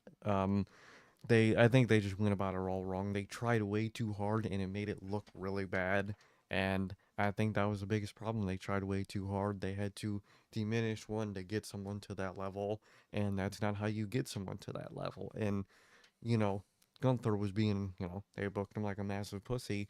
When the person you actually want to beat Gunther beats Gunther, is it gonna look better to beat a person that was scared of you, or a person that had no fear going into you and they still lost? Who looks better? It's the guy that when he had no fear about you and he still lost. That's gonna look better for whoever does beat Gunther, man. Not being a pussy in the first place Yes, and why do you continue to put Damian Priest on pay-per-view is beyond me. when every fucking time this guy gets on pay-per-view, it's either good or barely acceptable? Mm-hmm. The Nothing match with great. Finn, barely acceptable, bro. This one, Fine. Did its good, job. Yeah. but bro, He's again, not special. it's no, I don't know. He's just not.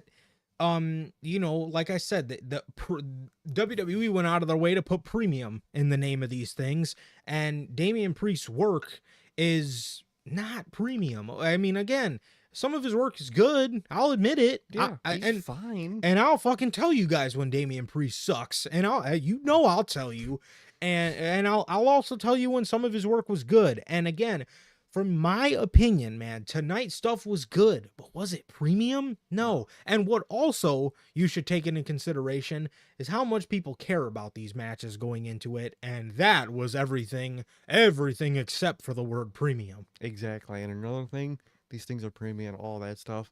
When they eventually move to that, you gotta buy the pay-per-view thing again, which you've been listening to us, dude. We think it's gonna come at some point soon, is we're gonna have to buy these pay-per-views again. You think people are gonna want to buy Gunther versus Priest? You think that's a $50 match? Sorry, that's not a $50 match, dude. War Games, the two War Games matches, and that triple threat. I'd pay the $50 for those three. No problem. Take the money. But you think I'm letting you take my money for Shinsuke Nakamura and Damian Priest? I'm sorry, dude. That's not, dude. That's giving me some AEW vibes where they're putting people on the show. You're like, why am I paying for this?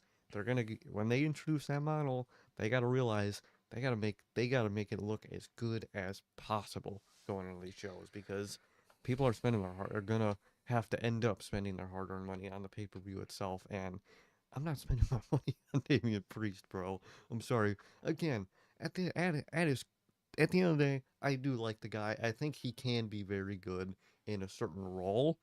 I think this whole weird role they got him is this street tough guy that's doing this and that. I think he's horrible in that role, dude. But he has a role he's good in. That original, I always fucking reiterate it, but that original rock star NXT. That was great.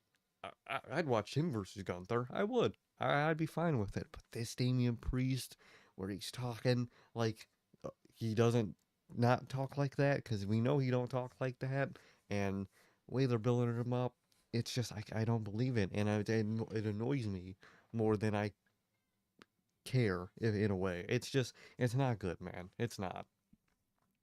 Yes, and again, the most telling thing out of all of this is the fact that you had to diminish Gunther's level Mm-hmm. to Make Damian Priest look believable. yeah, and I mean again, um And haven't had to use this phrase in a while, man, but would you have done it to Roman when he was champ? Would you have diminished Roman for one of his challengers?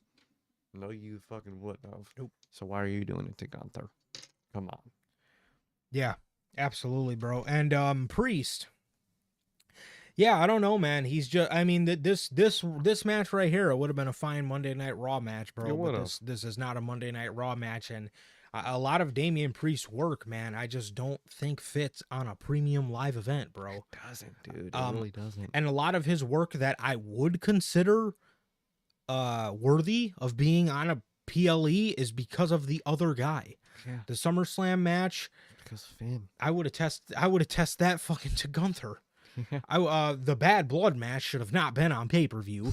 The Clash at the Castle match was because of fucking Drew McIntyre and CM Punk, and the Backlash match was because the crowd was hot for Jey Uso.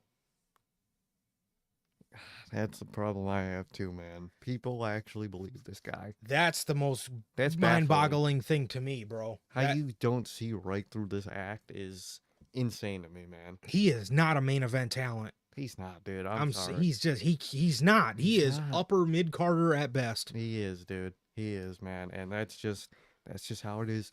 But I would rather see the solo Prince Finn Balor in the Damian Priest spot than I would Damian Priest.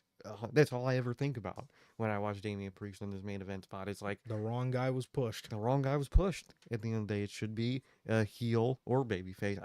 I'd take either or at the end of the day. Prince Finn Balor. That's who should be in that spot.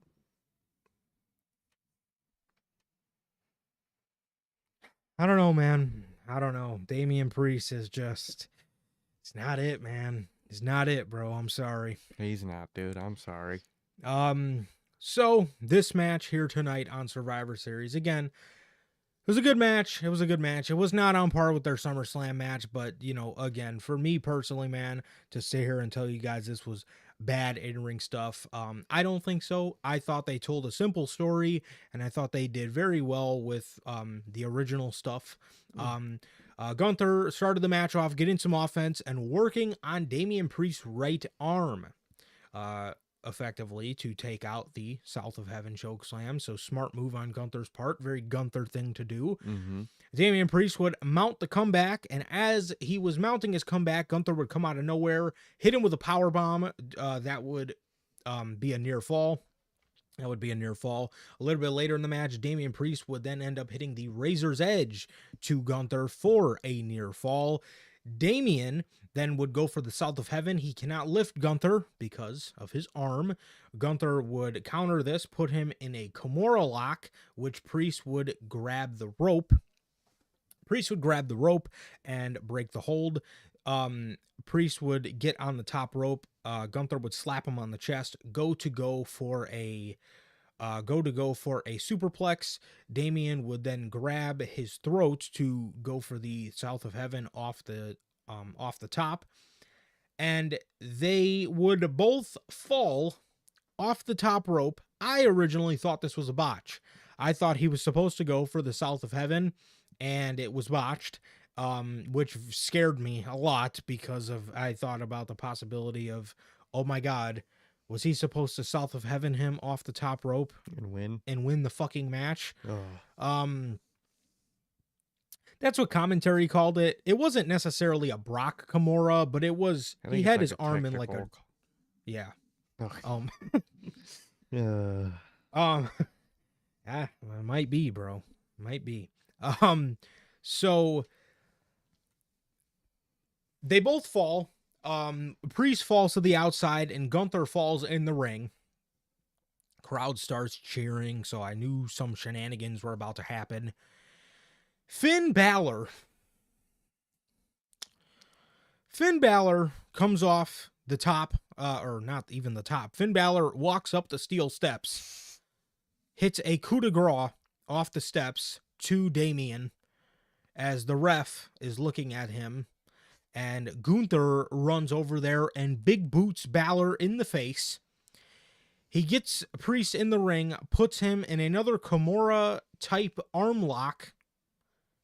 And Damian Priest, well, actually, it was more of like a Kimura lock mixed with like a sleeper. Yeah. Because he had his arm folded up like this, but he had his Like arm wrapped around both. Mm-hmm. So he kind of had, everything kind of wrapped into one. And Damian Priest would pass out. He would pass out, and Gunther retains the World Heavyweight Championship. Like, at the end of the day, it's good that he retained, man, but gonna retain clean at the very least? That's kind of insane work, dude. That's very insane work. That is very, very fucking insane work, bro. I cannot for the life of me figure out how the hell you did not give Gunther a clean victory here, bro. I just don't understand it. I don't understand. What is Damian Priest even going to be doing in the next couple months to the point where you have to keep him looking strong for something? What's he gonna do, man? What's he realistically gonna do that I'm gonna care about? Not much, man. Not much. I don't know, man. How you did not give him a clean look and you just opted to go with Finn Balor, costing him the match again.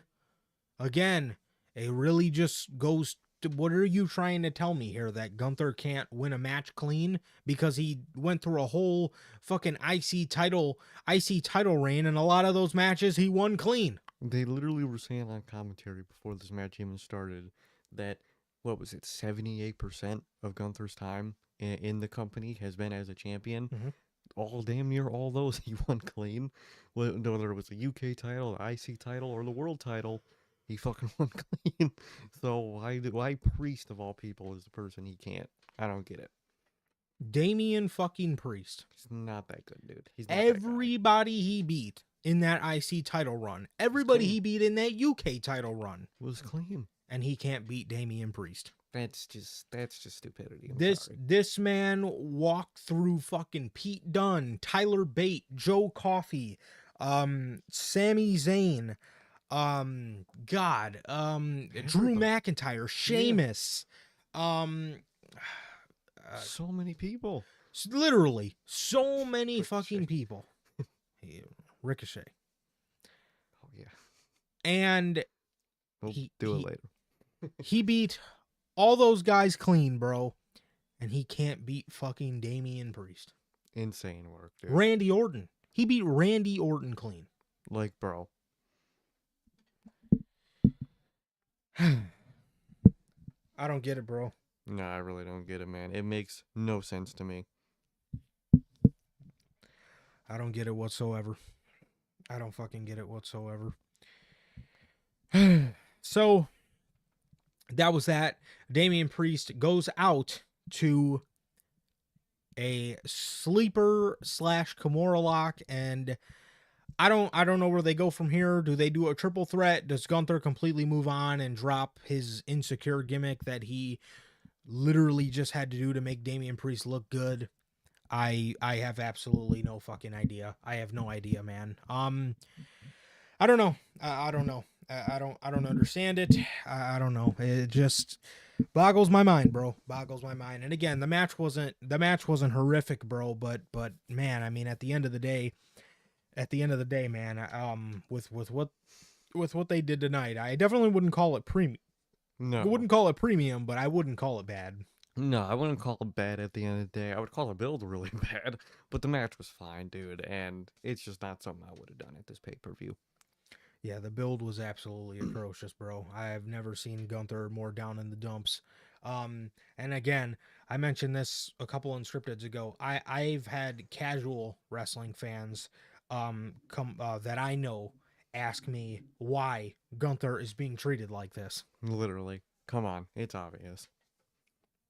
So, yeah. So, I don't understand, man. I don't understand. I don't get it. And yeah, I don't know why they couldn't have gave Gunther a clean win. And I guess we're just going to go back to Damian versus Finn. I guess. Hopefully Finn comes out of all that. But with the way they like Priest, I don't even know. And that was the World Heavyweight Championship match. And before we get to the main event, man, we want to bring you guys the official sponsor of the Notorious Sales Podcast, man, W Energy. Hell yeah. W Energy, man, is an energy drink company loaded with vitamins and nootropics formulated to improve focus without the jitters. W Energy is a clean formula, zero sugar, 0 calories, free from fillers and artificial colorings with 150 milligrams per serving. You can get your W Energy products today with the link below and code NHP at checkout for 10% off your purchase, man. So shout out to W, man, the official sponsor of NHP. Again, you guys can go get your W Energy products today with the link below and code NHP. Save yourselves 10%, man. Also, another little cheap plug here. Tomorrow, 6 p.m. Central, man, the return of NHP Gaming, man. We're going to be hopping on some Call of Duty Black Ops 6 multiplayer, 6 p.m. Central, man. We're going to be chatting. We're going to be chatting wrestling. We're going to be chatting whatever the fuck you guys want to chat about, man. So if you guys want to chat about literally whatever, come hang out with us tomorrow, December 1st, 6 p.m. Central, man. So, yeah, the return of NHP Gaming. Hell yeah, man. Can't wait. W, like I said, helps you through your Wednesday nights, man. Helps you through your AEW pay-per-views, definitely, man. And all around a good energy product, man. And as for tomorrow, I can't wait. You'll probably see me drinking W tomorrow during the gaming stream, man. And I'm excited to talk and play the game. For sure, man. So, you have casual fans that say they don't see the hype around Gunther. That's why you got to put people on, bro. Hey, you gotta tell them, be like, hey, you gotta watch this, you gotta watch that. Early in the main roster, one of my closest friends, shout out to my man Nate. He I don't know that he wasn't a fan, or maybe he just didn't understand Gunther. I wouldn't say he didn't see the hype around him, but I think he wanted to see more from Gunther. And I put him on to some of the absolute most classic Gunther matches I know. Greatest Intercontinental Championship match of all time. Very true. Absolutely the greatest IC title match of all time. Clash at the Castle. Gunther and Sheamus. Gunther and Tyler Bate from TakeOver Cardiff. Man. Gunther and fucking Pete Dunne. Insane work. Walter and Pete Dunne. Walter and Dragunov, dude. Both of the fucking matches. Match of the year for me, twice in a row, dude. Dude, that TV match they had, insane. That has to be one of the greatest television matches of all time. Literally, probably the best pandemic match that came out of the pandemic, dude. In terms of what the pandemic did with the match. How it, like, the silent, okay. You know, it's up there for me. Yeah, sure. One of the, if not the best, one of the best, man. Because dude, the silence, every fucking chop, every punch, dude. Brutal. Greatness, truly greatness, dude. Yeah, fucking brutal, man. God, yeah, there was a lot of great ones, man. But yeah, God, Gunther and Dragunov, bro, machines. Yeah, you got to put him on, Logan, man. What are you doing? You can't let our ring general go out like that. No, you can't do Gunther like that. You got to put him on. The main event. The wonderful main event. I'm going to say it. I don't know if we're ready to have this conversation yet. Okay. The best War Games match we've seen. On the main roster, yes. Still think I'd put the first NXT one above this one.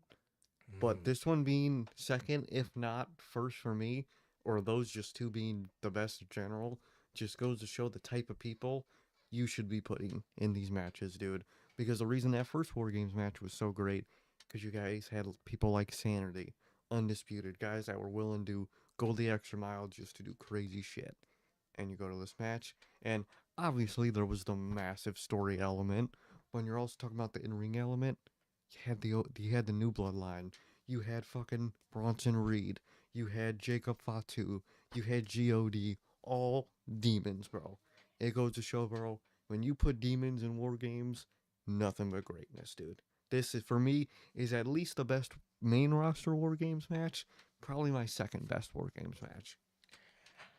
I love and appreciate, and I always will, those NXT ones. I think there was just something different about a lot of those. Obviously the very first War Games that they did in the new era, which was AOP and Roddy Mm-hmm. versus UE versus Sanity. That'll always hold a special place in my heart. Killian Dane killed it. The next year with the War Raiders Mm-hmm. and Pete Dunne and Ricochet versus Phenomenal. UE was amazing. 2019 with Team Champa versus Undisputed was great.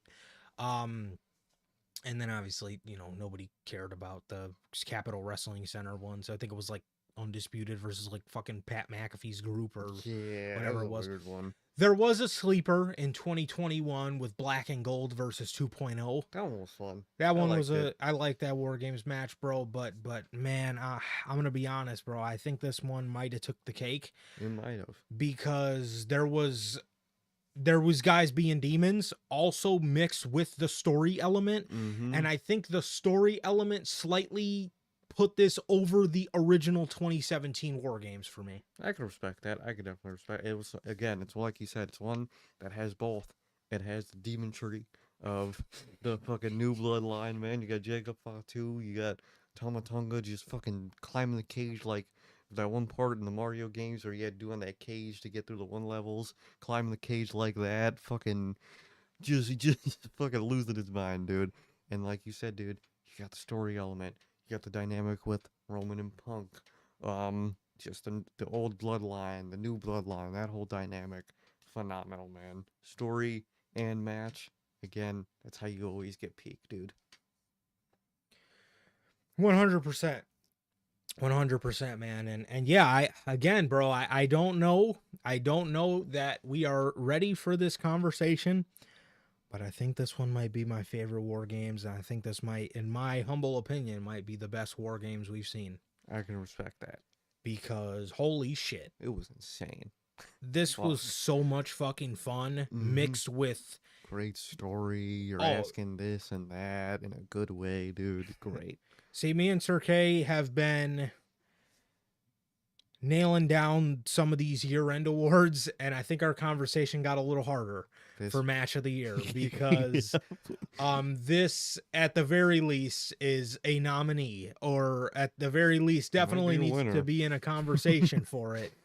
Holy shit, dude, this lived up to the hype. And when I tell you, people have been talking about this shit for like 7 months, how Bloodline versus Bloodline War Games is going to be nuts, I meant every word of it, bro, and it because delivered. And I'm glad it delivered, dude. Because a lot of times when you hype something up for that long, there's no way it could even deliver, or no matter how good it is. And hyped up all year, still fucking delivered, dude. That's how you know you delivered. we just spoke on the first War Games. Mhm. Why was that so special? It was Because it hyped. was hyped It was hyped as fuck, dude. and it delivered. Mm-hmm. It delivered, and that was what made this for me as well, man. It was hyped. Literally, people have been talking about how War Games is going to hit this year, and WWE's taken an odd road to get us there. It was weird. And they've took us through twists and turns. Yep, we And thought is they it- fucked it up at one point. I thought they fucked this up royally. I thought they did. I thought the fifth man of this was inevitably going to be Seth Rollins. When they introduced CM Punk, and now they added this factor of some favor being involved. He did it I mean, for a that made favor. this even more interesting. Exactly. I didn't even. At the whole time, I just assumed, Punk, he's doing it. Heyman's his boy. He's doing it for Heyman. I like it. And then they throw in he's doing it for a favor also. Not only is it for his boy Heyman, but now Heyman owes him a favor for doing this. What could that favor be? It could be many things, man. And I think it might have something to do with maybe future gold, man. So it's very intriguing, very exciting, dude. And the way it kind of builds that rift in between Roman and Heyman and all that phenomenal fucking storytelling, dude. Fucking phenomenal. Wow. Amazing. Fucking wow, bro. Yeah, I mean, dude, this man, yes, this conversation for match of the year. Got harder. Some of these nominees, man, some of these nominees might piss some people off because there may have to be some of this, some really good matches that get snubbed. Mm-hmm. And I'm sorry, and it pains me to do it, Your but favorite match gets shafted, my bad, but there's a lot. it's got to be added to that list. And one of the ones that we got nailed down, we're gonna have to get the other side of the hammer and take that nail out, man, and replace it with this new one because holy shit. Fuck, it's gonna be a tough one. Yeah, it's gonna be a tough conversation for sure, and we'll probably have that in about a couple hours. But, yeah, this was nuts. This was nuts. This was, honest. This was honestly, bro, probably this was probably my favorite War Games match of all time that I've seen. I respect it. And just, I mean, wow, storytelling. Rich as fuck. Oh, The match quality, absolutely fucking incredible. Absolutely fucking incredible, man. The new Bloodline have never looked better. they look phenomenal, dude. They really rebounded with I'm gonna be some of them. I'm gonna give you guys a sneak peek. Osprey's matches. The matches that are on our list had to have a stipulation. That being, we had to be emotionally invested in it. that has to be. We're not flooding the list with Osprey matches just because bangers. it was a banger. He's a banger 5-star. I don't care. All the matches you see on our match of the year list, and I will assume you guys will see those in a couple weeks. Bangers and you felt story. something. You felt something through that banger. That's a match of the year right there. So it's not going to be every 5-star banger that Osprey's had this year. My apologies. I know you guys think Orton's better than him or something. That's that whole Twitter disco. I'm sure you've seen it. Wait, what? Dude. I thought Randy Orton was Kyle Fletcher. What's going on now? He is, but for like the past 2 weeks, there's been like a whole discourse of people are saying, yeah, Will Ospreay is better than Randy Orton every way. Don't know why it's always Randy Orton that these people go to. I don't know what he did to y'all, but it's been a whole discourse that Will Ospreay is better than Randy Orton and what the fuck did Randy Orton do? I don't know, man. I don't know. And are they mad because he took that picture with the elevator and it said the elite level? I love that picture. Are they still mad about that or what? But and I feel bad for Will because, he doesn't want that fucking discourse. He doesn't want to be involved in that. He just wants to go do his job and go home. So I think we all hate Twitter, man. But, yeah, man, that's been a discourse lately, man. But this definitely has to be added to our match of the year list. And it's going to be a conversation to see which one's getting snubbed, dude. And I can't wait to tell people which one got snubbed when we do that list, man, because got snubbed for a reason. This shit was incredible. Incredible it was. Incredible it was, bro. The match starts with... Oh, well, first of all, the new Bloodline, including Bronson Reed, come out with all black gear. Look phenomenal. Why the fuck weren't the OG Bloodline color coordinated? I could see if Punk wasn't color coordinated because it's Punk. He's not part of the group. He's not in the Bloodline. He's not there for the Bloodline. Why the fuck didn't we finally see Roman Reigns in the red pants? Bro, Mick had those made and just never used them. What the fuck? A very, very weird. I mean, I guess you could say it makes sense because they're still overall pretty divided. You could say, That I like. Yeah. but like still, yeah, I don't know, man. I would like them to all try, at least try to wear the same gear. But Jey Uso's gear was phenomenal, by the way. Oh, His he nuts. understood what was going on, dude. So I like that shit. But and I actually did like how they did the entrances with the OG Bloodline. I do like how Jay was last, and Yeah, they didn't all come out to Roman's music. exactly, I like they all came out separately, each and every single one of them, and it was really good, man. I like what they did there. Um, Speaking on Punk, that gear I can't wait to get in figure form. Ooh, The red camo gear, phenomenal. that was fucking fire. Mm-hmm. That was fucking fire. Um, so Jay and Tamatanga started the match. Absolutely, Logan. I think there should have Absolutely. definitely been more tension. I think the shortness of the build is really the killer here. I think if they Yeah. really took their time to build this match, it would have came out a lot better.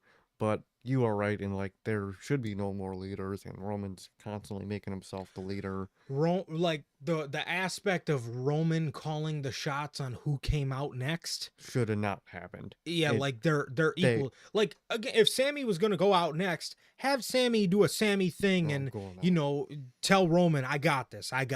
And You know, that's the thing. You could still tell a story of Roman trying to be his old dickhead self, but to have everybody not listen, have every one of those single guys go out when they deem that they should go out. Not just Punk that did it. Everyone should have done that, and I think that would have been a really good story to add in there. 100%. And we absolutely should have got to a curve in this story where we should have gotten to a curve in this story, man, where Roman Reigns got humbled Yeah, before Survivor Series. And then these guys came to his help, and then he was able to appreciate them more. But I trust them. I And trust them in time. I do trust where the story will eventually go, and I think eventually Roman Reigns will get humbled, and I don't want to be impatient, but I also want things to make sense. So yeah, I would have I would have liked everything they did tonight. You know how they were hugging Roman and they were just all being cool with each other inside of the cage. That could have absolutely worked If you had a build to it, if the build wasn't. I mean, again, we talked about the night Sammy went back with Roman. mm-hmm. This dude literally said to Sammy earlier in the night, "We don't need you. You're not family." He basically told him to go fuck himself. Yeah, And then Sammy just came back that same night and to threw help the them. one up to help. And again, I get. And actually, one of my favorite parts about the Bloodline story is it's a story of family, and overall, it's a story of making hard decisions for family. And I like that. That is cool. But at the end of the day, I think if you would have just gave this 1 or 2 weeks to breathe before Sammy helped them, I It's been think a that lot would have went a better. long way. And I think now, since the way you did it is the way you did it, I think you'll have to do the humbling of Roman after War Games. You're gonna have to find a way to do that then. And that's the tricky part because now They it won. feels like they're united. It feels like they're united, and they did mention that at the end of the match that even though they won this, technically the tribal chief still is Solo. He still has the Ulafala. So maybe on Roman's journey to get the Ulafala, he gets humbled, man. That's how it has to happen now because you should have done it building into this and you didn't. So now you have to do it after this. Yeah. I don't know, but I definitely understand your complaint and I Mm-hmm. completely get it, Oh yeah. which is why I've said I think, they started this build I want to say it was October 16th Mm-hmm. was when Jay originally confronted the new bloodline. I want to say it was the October 16th edition of SmackDown. If they would have had this shit pop off after SummerSlam, and don't go full fledged with it, but start dropping hints. start dropping hints about, now that Roman's back, maybe Solo, tries getting Jay, and then Jay goes over to SmackDown just like he did and tells him to back off, which then makes Solo put his foot on the gas even more, which, you know, um, I don't know. I don't know, man. I think, well, you know, I always mention this, but Backlash, when Jey Uso faced Damian Priest for the World Heavyweight Championship, I always think Jey Uso should have won that match I think that would have been because good. he could have went on to SummerSlam, and you know how Balor cost Priest? Imagine it was Solo, Costing. or if Solo had a match that night, you could have just had another different member of the Bloodline come out and cost Jay, and then get this shit kickstarted after SummerSlam and start planting seeds of. And you could have dragged Jey Uso not helping the OG Bloodline out for like a month. You really should have and could have done it. Um, because Roman should have been, Roman shouldn't have stood for these guys. Roman shouldn't have stood for these guys whooping his ass for so long before he decided to try to get Jay to help him. Yeah. It should have just, things should have happened a lot sooner. Or, if you also didn't want to have Jay, win the world title, you could have just done his IC title win a little sooner. Exactly. It would have been good for. It could have been good for the IC title. You could have get that ball rolling more, and everybody got this story rolling even sooner and more cohesive. Definitely. But yeah, that's a huge gripe of mine with with this whole Bloodline story is, yeah, I just, it made sense for them to do what they did tonight. War Games definitely uniting all these guys again, but I just wish the right pieces were put in motion leading up to that, because it just seemed like everything happened too quick and it was a little rushed, but it was fucking beautiful nonetheless. It was. It was a great match nonetheless. Fun story. Would have done it a little differently, man, but still great nonetheless. So the match started with a Jay and Tama Tonga. They started the match. Just basic offense, basic back and forth between Jay and Tama Tonga to start. Mm-hmm. Bronson was next. Bronson would then throw about 4 chairs in the ring. Jay would start throwing chairs at him, and Bronson took a couple of them. Jay went to hit the ropes to do something to him, and Bronson just ran him over. He just ran him over, man. Jimmy would be the next to enter the match to help his brother. This man hit a whisper in the wind like corkscrew type moonsault out of nowhere. Out of nowhere. But I think it even shocked him, dude. That shit was wild. Jimmy really showed out tonight. I did not expect all this from Jimmy, and good for him, dude. Good for him. Going crazy, bro. Mm-hmm. Going fucking crazy.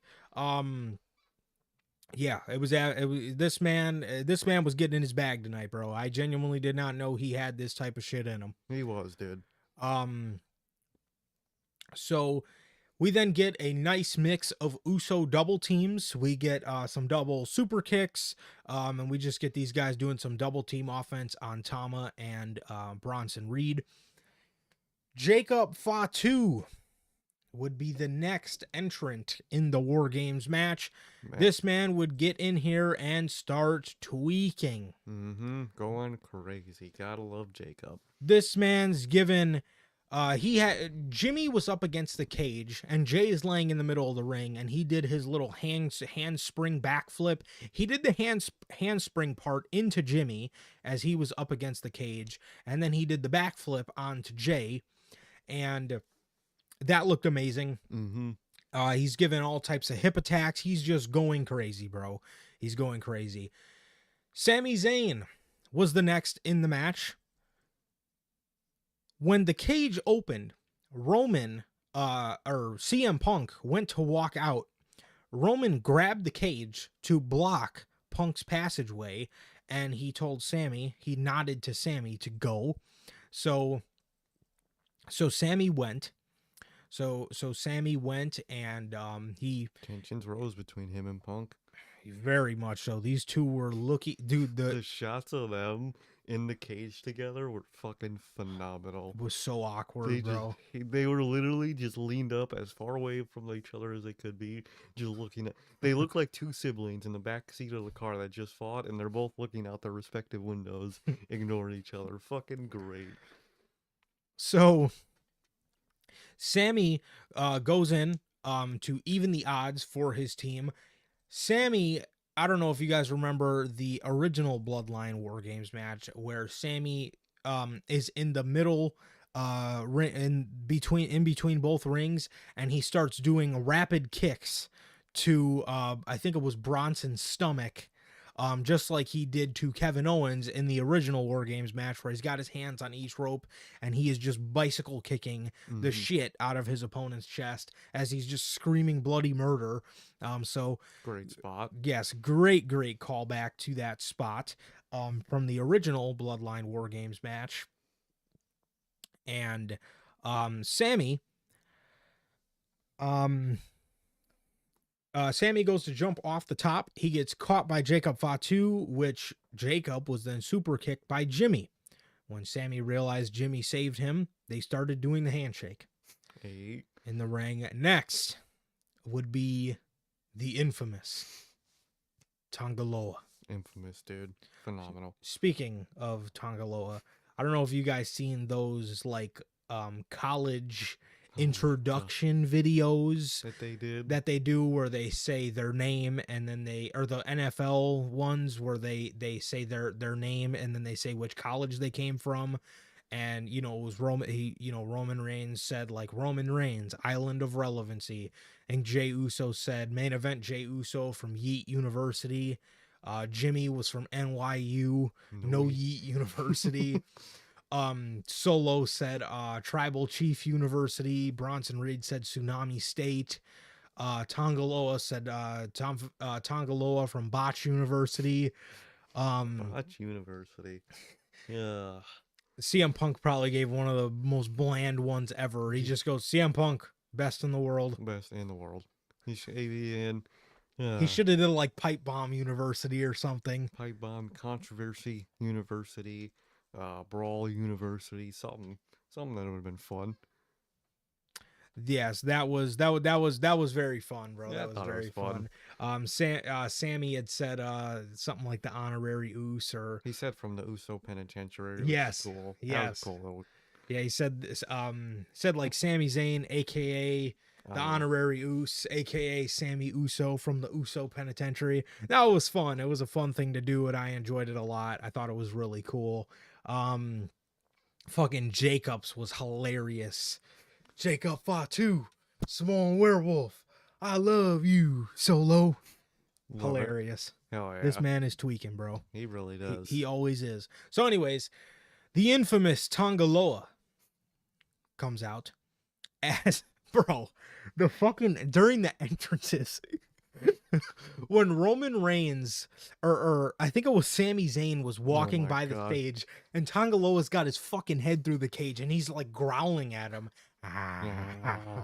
That shit was hilarious, bro. Tongaloa, that man is fucking hilarious, dude. And then I forgot to mention, when Punk came out, he just walked right up to Bronson and just muffed him. Just muffed him, dude. And then Jacob starts climbing the cage in top of it. Like what are you about to do, bro? I fucking love it, dude. But Tongaloa comes out. Jacob Fatu then hits his little like double rope climb springboard backflip on Jey Uso.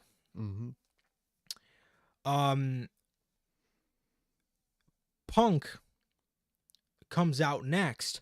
Roman goes to walk ahead of Punk to go help his guys, and CM Punk shoulder shrugs, shoulder bumps right past Reigns. He shoulder bumps right past Reigns and into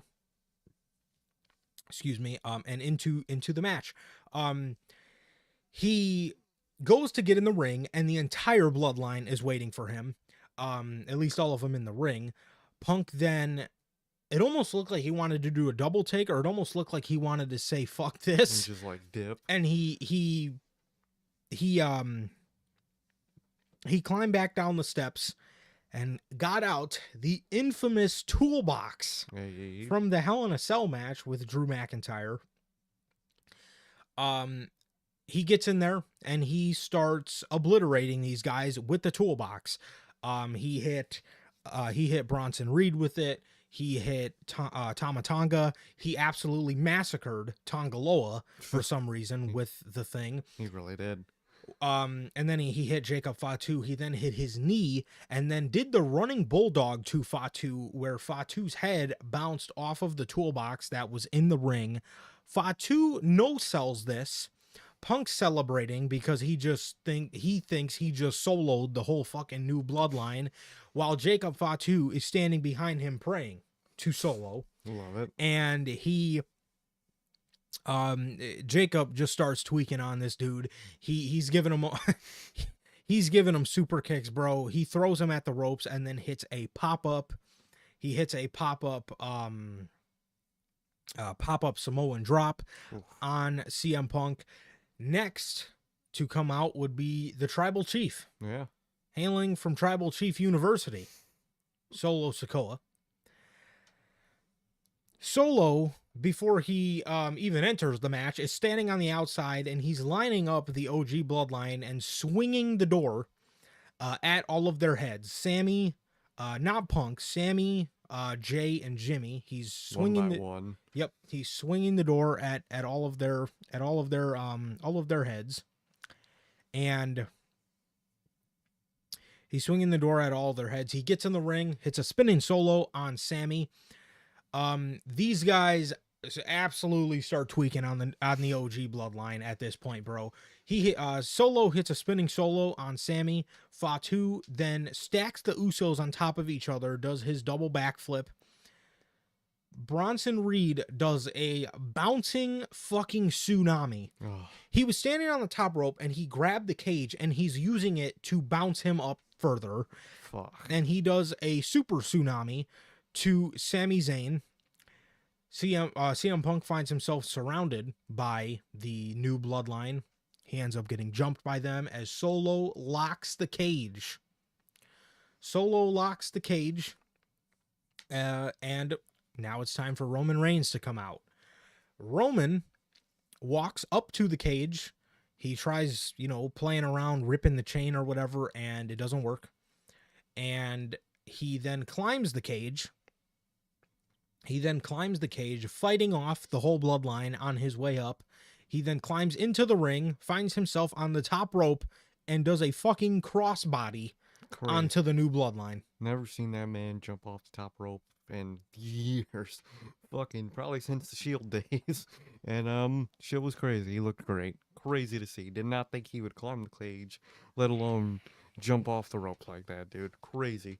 I wholeheartedly don't know if I've actually ever seen him jump off the top rope. I don't think I have either, dude. I don't think I have either. Insane work. Yeah, like, man, if I'm being 100% honest, Couldn't I tell genuinely do not know that I've ever seen that from No. Roman Reigns. Crazy work. That could have been a first time ever here tonight. So Roman jumps off the top rope. Solo throws him into the middle in between both rings. Roman so smoothly rebounds off the rope of the other ring and just hits Solo with an uppercut. He then gets in the ring to the left to regroup with the new Bloodline. He's helping his guys up and they're hugging him and stuff. They're hugging him and everybody's regrouping. He completely blows off CM Punk and just walks right past him. These two, Punk gets up and these two get in each other's face as Paul Heyman runs out there and he gives Punk and Roman Reigns a pep talk. Mm-hmm. He tells them, "You're the tribal chief. You're the best in the world. We need to do this and we need to do this united. This is War Games." He says, "If we lose everything." Really? Going good the whole time. And they start the brawl. Right in the middle. Yep, right in the middle. And they start the brawl, man, as Roman Reigns accidentally spears CM Punk, who was trying to do a GTS, he had one of the guys, Fireman's Carry, one of the guys from the new Bloodline, Fireman's Carry.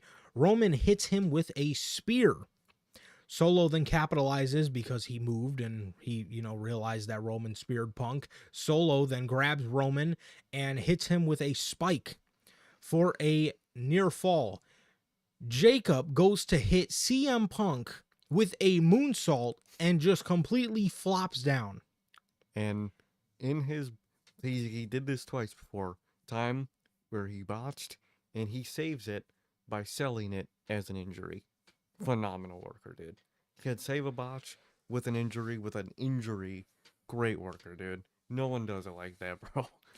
See, here's the thing, man. So Jacob does this spot and he falls kind of, off to the left a little bit. Obviously not how that was supposed to go. And he starts selling his knee. And that's what I'm going to get at is I think this was planned. And the reason I think this was planned, when was the last time we seen Jacob Fatu botch something and sell an injury? It was at SummerSlam. Okay, it was in a position where the new Bloodline had to lose, and in that case it was Solo Sikoa. Solo had to lose, and Roman was about to return, so Jacob could not just be there in the mix right in front of everyone's face, obviously. Yes, Jacob had to have something that kept him looking strong and justified him losing. Because the idea behind Jacob Fatu is if this guy is here, the new Bloodline is unstoppable. Exactly. That's the whole thing. So with Jacob injured, I think this is WWE's easy out, especially with this being War Games. Definitely an easy out for him to sell some sort of injury and to sort of open the floodgates for the new Bloodline to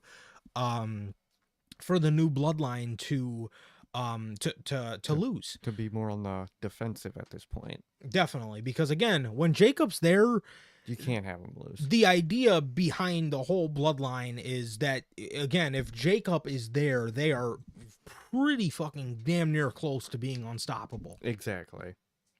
So, I honestly think this was another way for him to kind of get put out the match. Yep.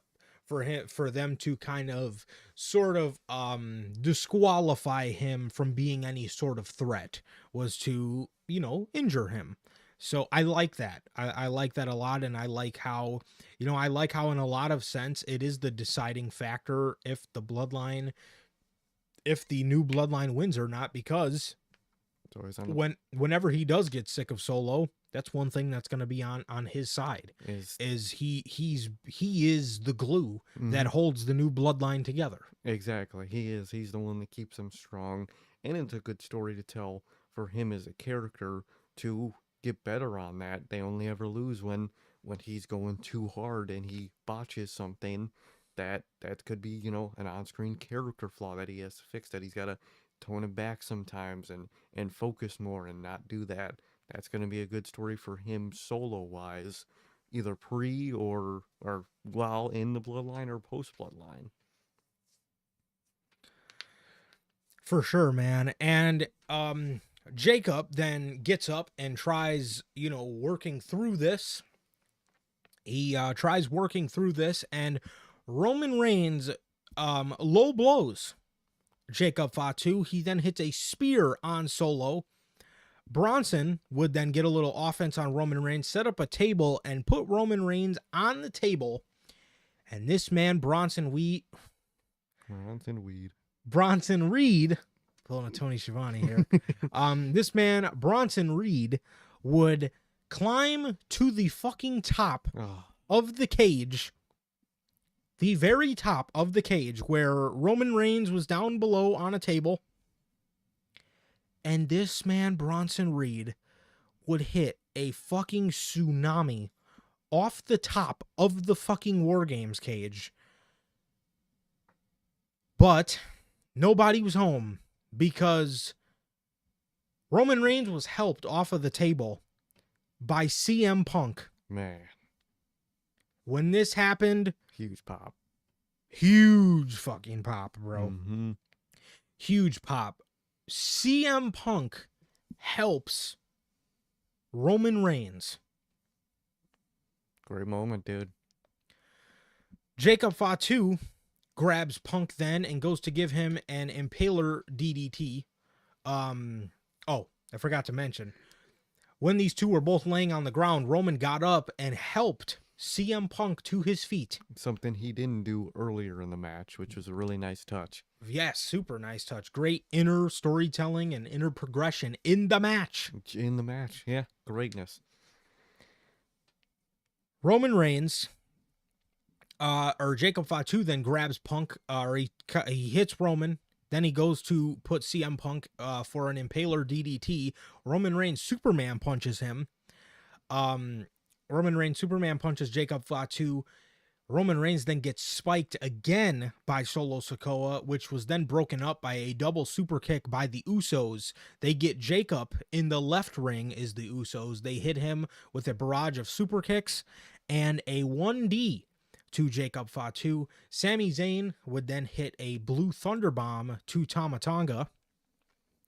As Sami, they have Jacob Fatu on a table as Sami is yelling for Jimmy to go to the top. Jimmy climbs to the top of the War Games cage and delivers an Uso splash. Right off the top, man. Beautiful. Picture perfect. Picture perfect, bro. It looked beautiful. Didn't land 10 toes down like a certain Adam Copeland, man. Phenomenal. Fucking Copeland, bro. That was the most goated jump ever. What the fuck? AEW's cages are so high, too. They're really high. That was like 20 feet. So Fatu gets Uso splash from Jimmy off the top of the War Games cage. This would then lead everybody from the OG Bloodline team to be surrounding the tribal chief, Solo Sikoa. This is one of my favorite touches in this entire match.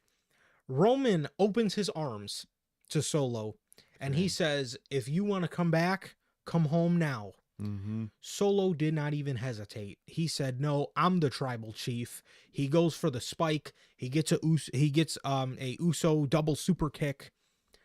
He then fell back into the corner, and Sammy then hit the haluva kick, threw him into CM Punk for the GTS, hit him with a spear, and this is where the eyes started to get a little watery. Oh yeah. As Roman Reigns pins Solo Sikoa 1-2-3 for the OG Bloodline to take home War Games, bro. The OG Bloodline all celebrate together. They're all doing a group hug. Man, as wow. They're all doing a group hug. They all go Jimmy, Sammy, and Jay all go over by Punk. They celebrate with him. They give him they all hug him.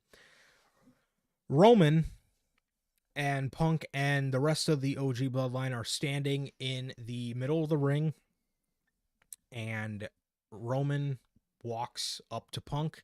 Punk gets back in his face, and Roman extends a hand. CM Punk shakes his hand. Hell yeah. CM Punk shakes his hand, bro, as the pyro goes off, and the OG Bloodline and CM Punk stand tall as the victors of War Games, man. This was this was emotional, man. This was emotional. You guys all know how I feel about this story, and every time we get these sort of just heartwarming moments with the OG Bloodline, just because I know their story and I'm invested in their story, it always just hits very close to home, just because it's just this is exactly what I want. This is my bread and butter in professional wrestling, is just rich, just incredible, detail oriented storytelling, man. And this is my bread and butter for professional wrestling, man. And as you guys know, I've not been afraid to say that the Bloodline story is my favorite story of all time. And Oh this yeah. just it was just such a beautiful ending, just beautiful fucking cinema, man. As these guys all go up the stage, it looked like CM Punk fucking wanted to go take a shower, and Triple H was like, hey bro, you got to go You gotta back go out there, back we up. got to get the ending shot. And CM Punk then waltz his way back on out there to do the one and the little, go to sleep celebration. But as these guys were getting to that point, they're all walking out of the War Games cage, and they're all hugging Paul Heyman. As they go, each one of them. It's Jimmy, it's Jay, it's Sammy. Then we get to Punk. Punk hugs Paul Heyman, and he tells Paul Heyman, I know you owe me a favor, and when I need it, I will ask. Mm, And Heyman says back to him, it's yours when you need it. very, very interesting, man. That could be a lot of things. It could be related to Roman. It could not be related to Roman. You don't know, man. I'm glad they have that in their pocket for whatever future story they're about to tell, man. Great, great element added to this whole thing, and I can't wait to see what it ends up being. Very interesting. Did CM Punk ask Paul Heyman to what could he have possibly asked Paul Heyman for? And now that's going to be it's going to be very interesting. What did CM Punk ask him for? Did CM Punk ask Paul Heyman to did he ask him to be the next honorary Uce? Did he ask him to be the next tribal chief? Did he ask him did he ask him for did he ask him if Roman gets a world title shot, he's next in line? Did he ask him to be his wise man again one day? Did he ask him to, you know, leave Anything. Roman to manage him? Did he ask him, Anything. what did he ask him? It's very interesting to see what he asked him, what it's gonna be, and how it's gonna come into play, dude. I like that. Yeah, it's very interesting, man. It's very interesting, and I know WWE. I trust them to make sense out of it. I trust them to make sense out of it, and I trust them to have that in their back pocket for when they absolutely need it and use it effectively. So I'm excited for that, and I am very stoked to see what they come up with for whatever this favor is, man. But this show goes off the air with the OG Bloodline, with CM Punk standing there, all doing their poses as these guys legitimately went to fucking war. And They did. kudos to CM Punk, bro. They did great. This man did a Hell in a Cell and a War Games and is healthy. Look at Happy that. for Punk, bro. Good for him. So happy for Punk. Yeah, I'm ecstatic for CM Punk, man. This is I'm just so glad I'm just so glad he's had the run that he's had at the end of 2024 here, man. This is what he deserves. It And is. and I mean, he is absolutely cooking, and He's enjoying it. you can tell he probably didn't like being in just some matches with some pretty lackluster stories. You could tell he wanted to be in something a little rich, a Mm-hmm. little more rich in storytelling, and something a little more a little more impactful. Man, I love it, bro. I love it, and this was fucking incredible. This was you know I mean, I know we're only on day one, or not even day one. We're a couple hours past it, but I'm pretty confident in saying this probably is going to be my favorite War Games match of all time, and and if it's not your favorite War Games match of all time, this is at least going to be a War Games match you look back for years to come and say, man, they really fucking cooked that night. Exactly. If it's not your favorite, it's either your second or third, man. 'Cause it was phenomenal. Great fucking match. Great story. Great dynamic. Great spots. Phenomenal through and through, dude. Truly.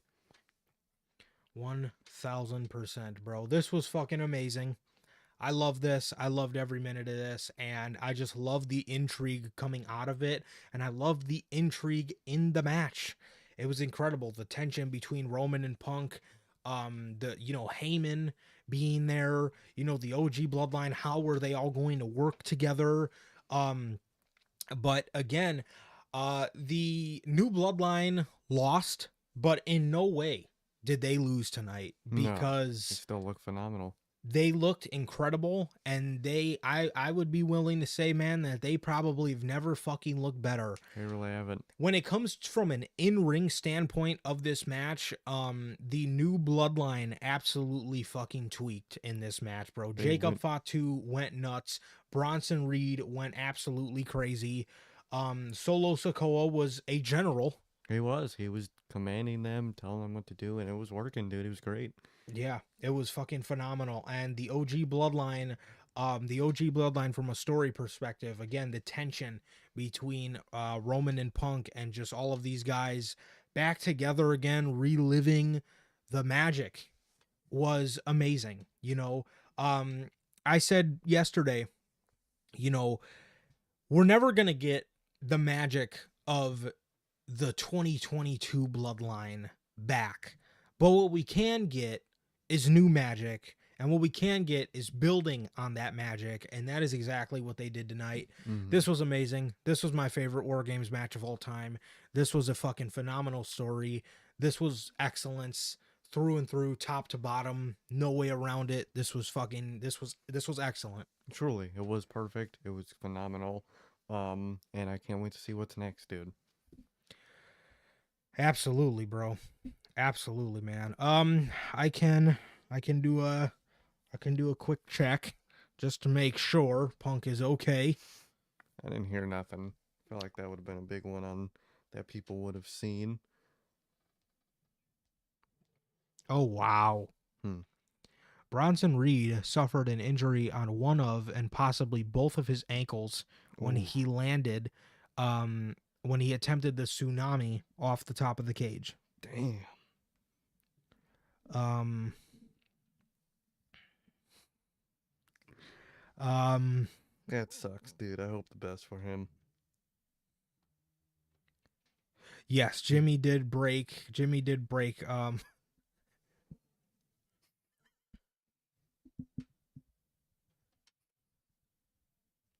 God. There's also some great memes coming out of this, dude. The CM Punk, Jay, Sammy, and Jimmy were at the media scrum, and CM Punk apparently somebody quote tweeted. CM Punk said, "Somebody get me muffins." He was gonna go off. He was gonna go off. God damn it. I really hope Bronson Reed is okay. Punk was on the media scrum, so it looks like he He can do those. yes, and Jimmy did break his toe from the splash. I believe Cody did that a couple years he did when too. he backflipped onto Wardlow. I think he broke his toe. I'm watching this landing from Bronson Reed now. You can't really see it. No, the way the camera was, you couldn't see out of it. Wow. Yeah, so sucks for those guys. It looks like everybody else is healthy, Which is good. so I'm happy for that, man. And Jimmy broke his toe. Not really the worst injury, I think he'll still be able to be available, Yeah. but it nonetheless does suck that he did break his toe. I hope Bronson is okay. I hope so. I hope Bronson is okay, man. Those are always tricky because it's almost like you kind of have to land around like your toe or your ankle because you definitely don't want to land on your knees or your fucking feet. So those are always tricky, man. But it's yeah, it sucks. It really does suck. But nonetheless, I'm glad everybody else is healthy and Bronson, Jimmy, and to Bronson and Jimmy, and maybe Fatu, even though I think Fatu's okay, or whoever else. I really wish them the best, and I hope everything works out with them, and hope we can see them back as soon as possible. As soon as possible. Hope everything with any type of injuries tonight go fast and well, and everyone's good. For sure, man. So, yeah, that's that, bro. Man, Great show. that was War Games, an amazing WWE pay-per-view premium live event. Amazing. Truly. They put on an amazing show. Yes, they absolutely put on an amazing show. I loved it. I thought it was great. I thought it was fucking phenomenal, man. Great stuff, man. Yeah, this was amazing, and this was definitely home to my favorite War Games match of all time. And Respect it. Lord, what is it? A fucking good one. It really was, man. So, yeah, man, that is basically everything, man. So again, we will be live here tomorrow night with the return of Notorious Heels Gaming, Call of Duty Black Ops 6 multiplayer, December 1st, or tomorrow. Well, since we're past midnight, it's tonight. Yeah. At 6 p.m. Central, man. December 1st, 6 p.m. Central. Be there or be square, man. We will be returning Notorious Heels Gaming after last week's mishap. So I'm excited for that. I'm excited to give you guys some cool content, man, and just chat it up about whatever the fuck comes up. So Exactly. so yeah, man, that's everything, bro. That is everything. And yeah, what a night. What a night. Truly was, man. It was a good night. Definitely, bro. So with that, that is gonna do it for this edition of your Survivor Series 2024 official review, man. The next time we'll be bringing you guys Survivor Series is in a year time. So we will see you guys then. And with that, man, that is going to do it for this edition of your Survivor Series review, another edition of the Notorious Heels podcast. Thank you guys so much for joining us, whether you were here live or a part of the Replay Mafia, man. Thank you guys so very much for joining us, and it has been always a pleasure for my Johnny. And I, Sir K. And that is going to do it for this edition of NHP, another edition of your Survivor Series 2024 official post-show review. Ladies and gentlemen, please like, comment, and subscribe, and we'll see you all tomorrow night with the return of Notorious Heels Gaming. Peace.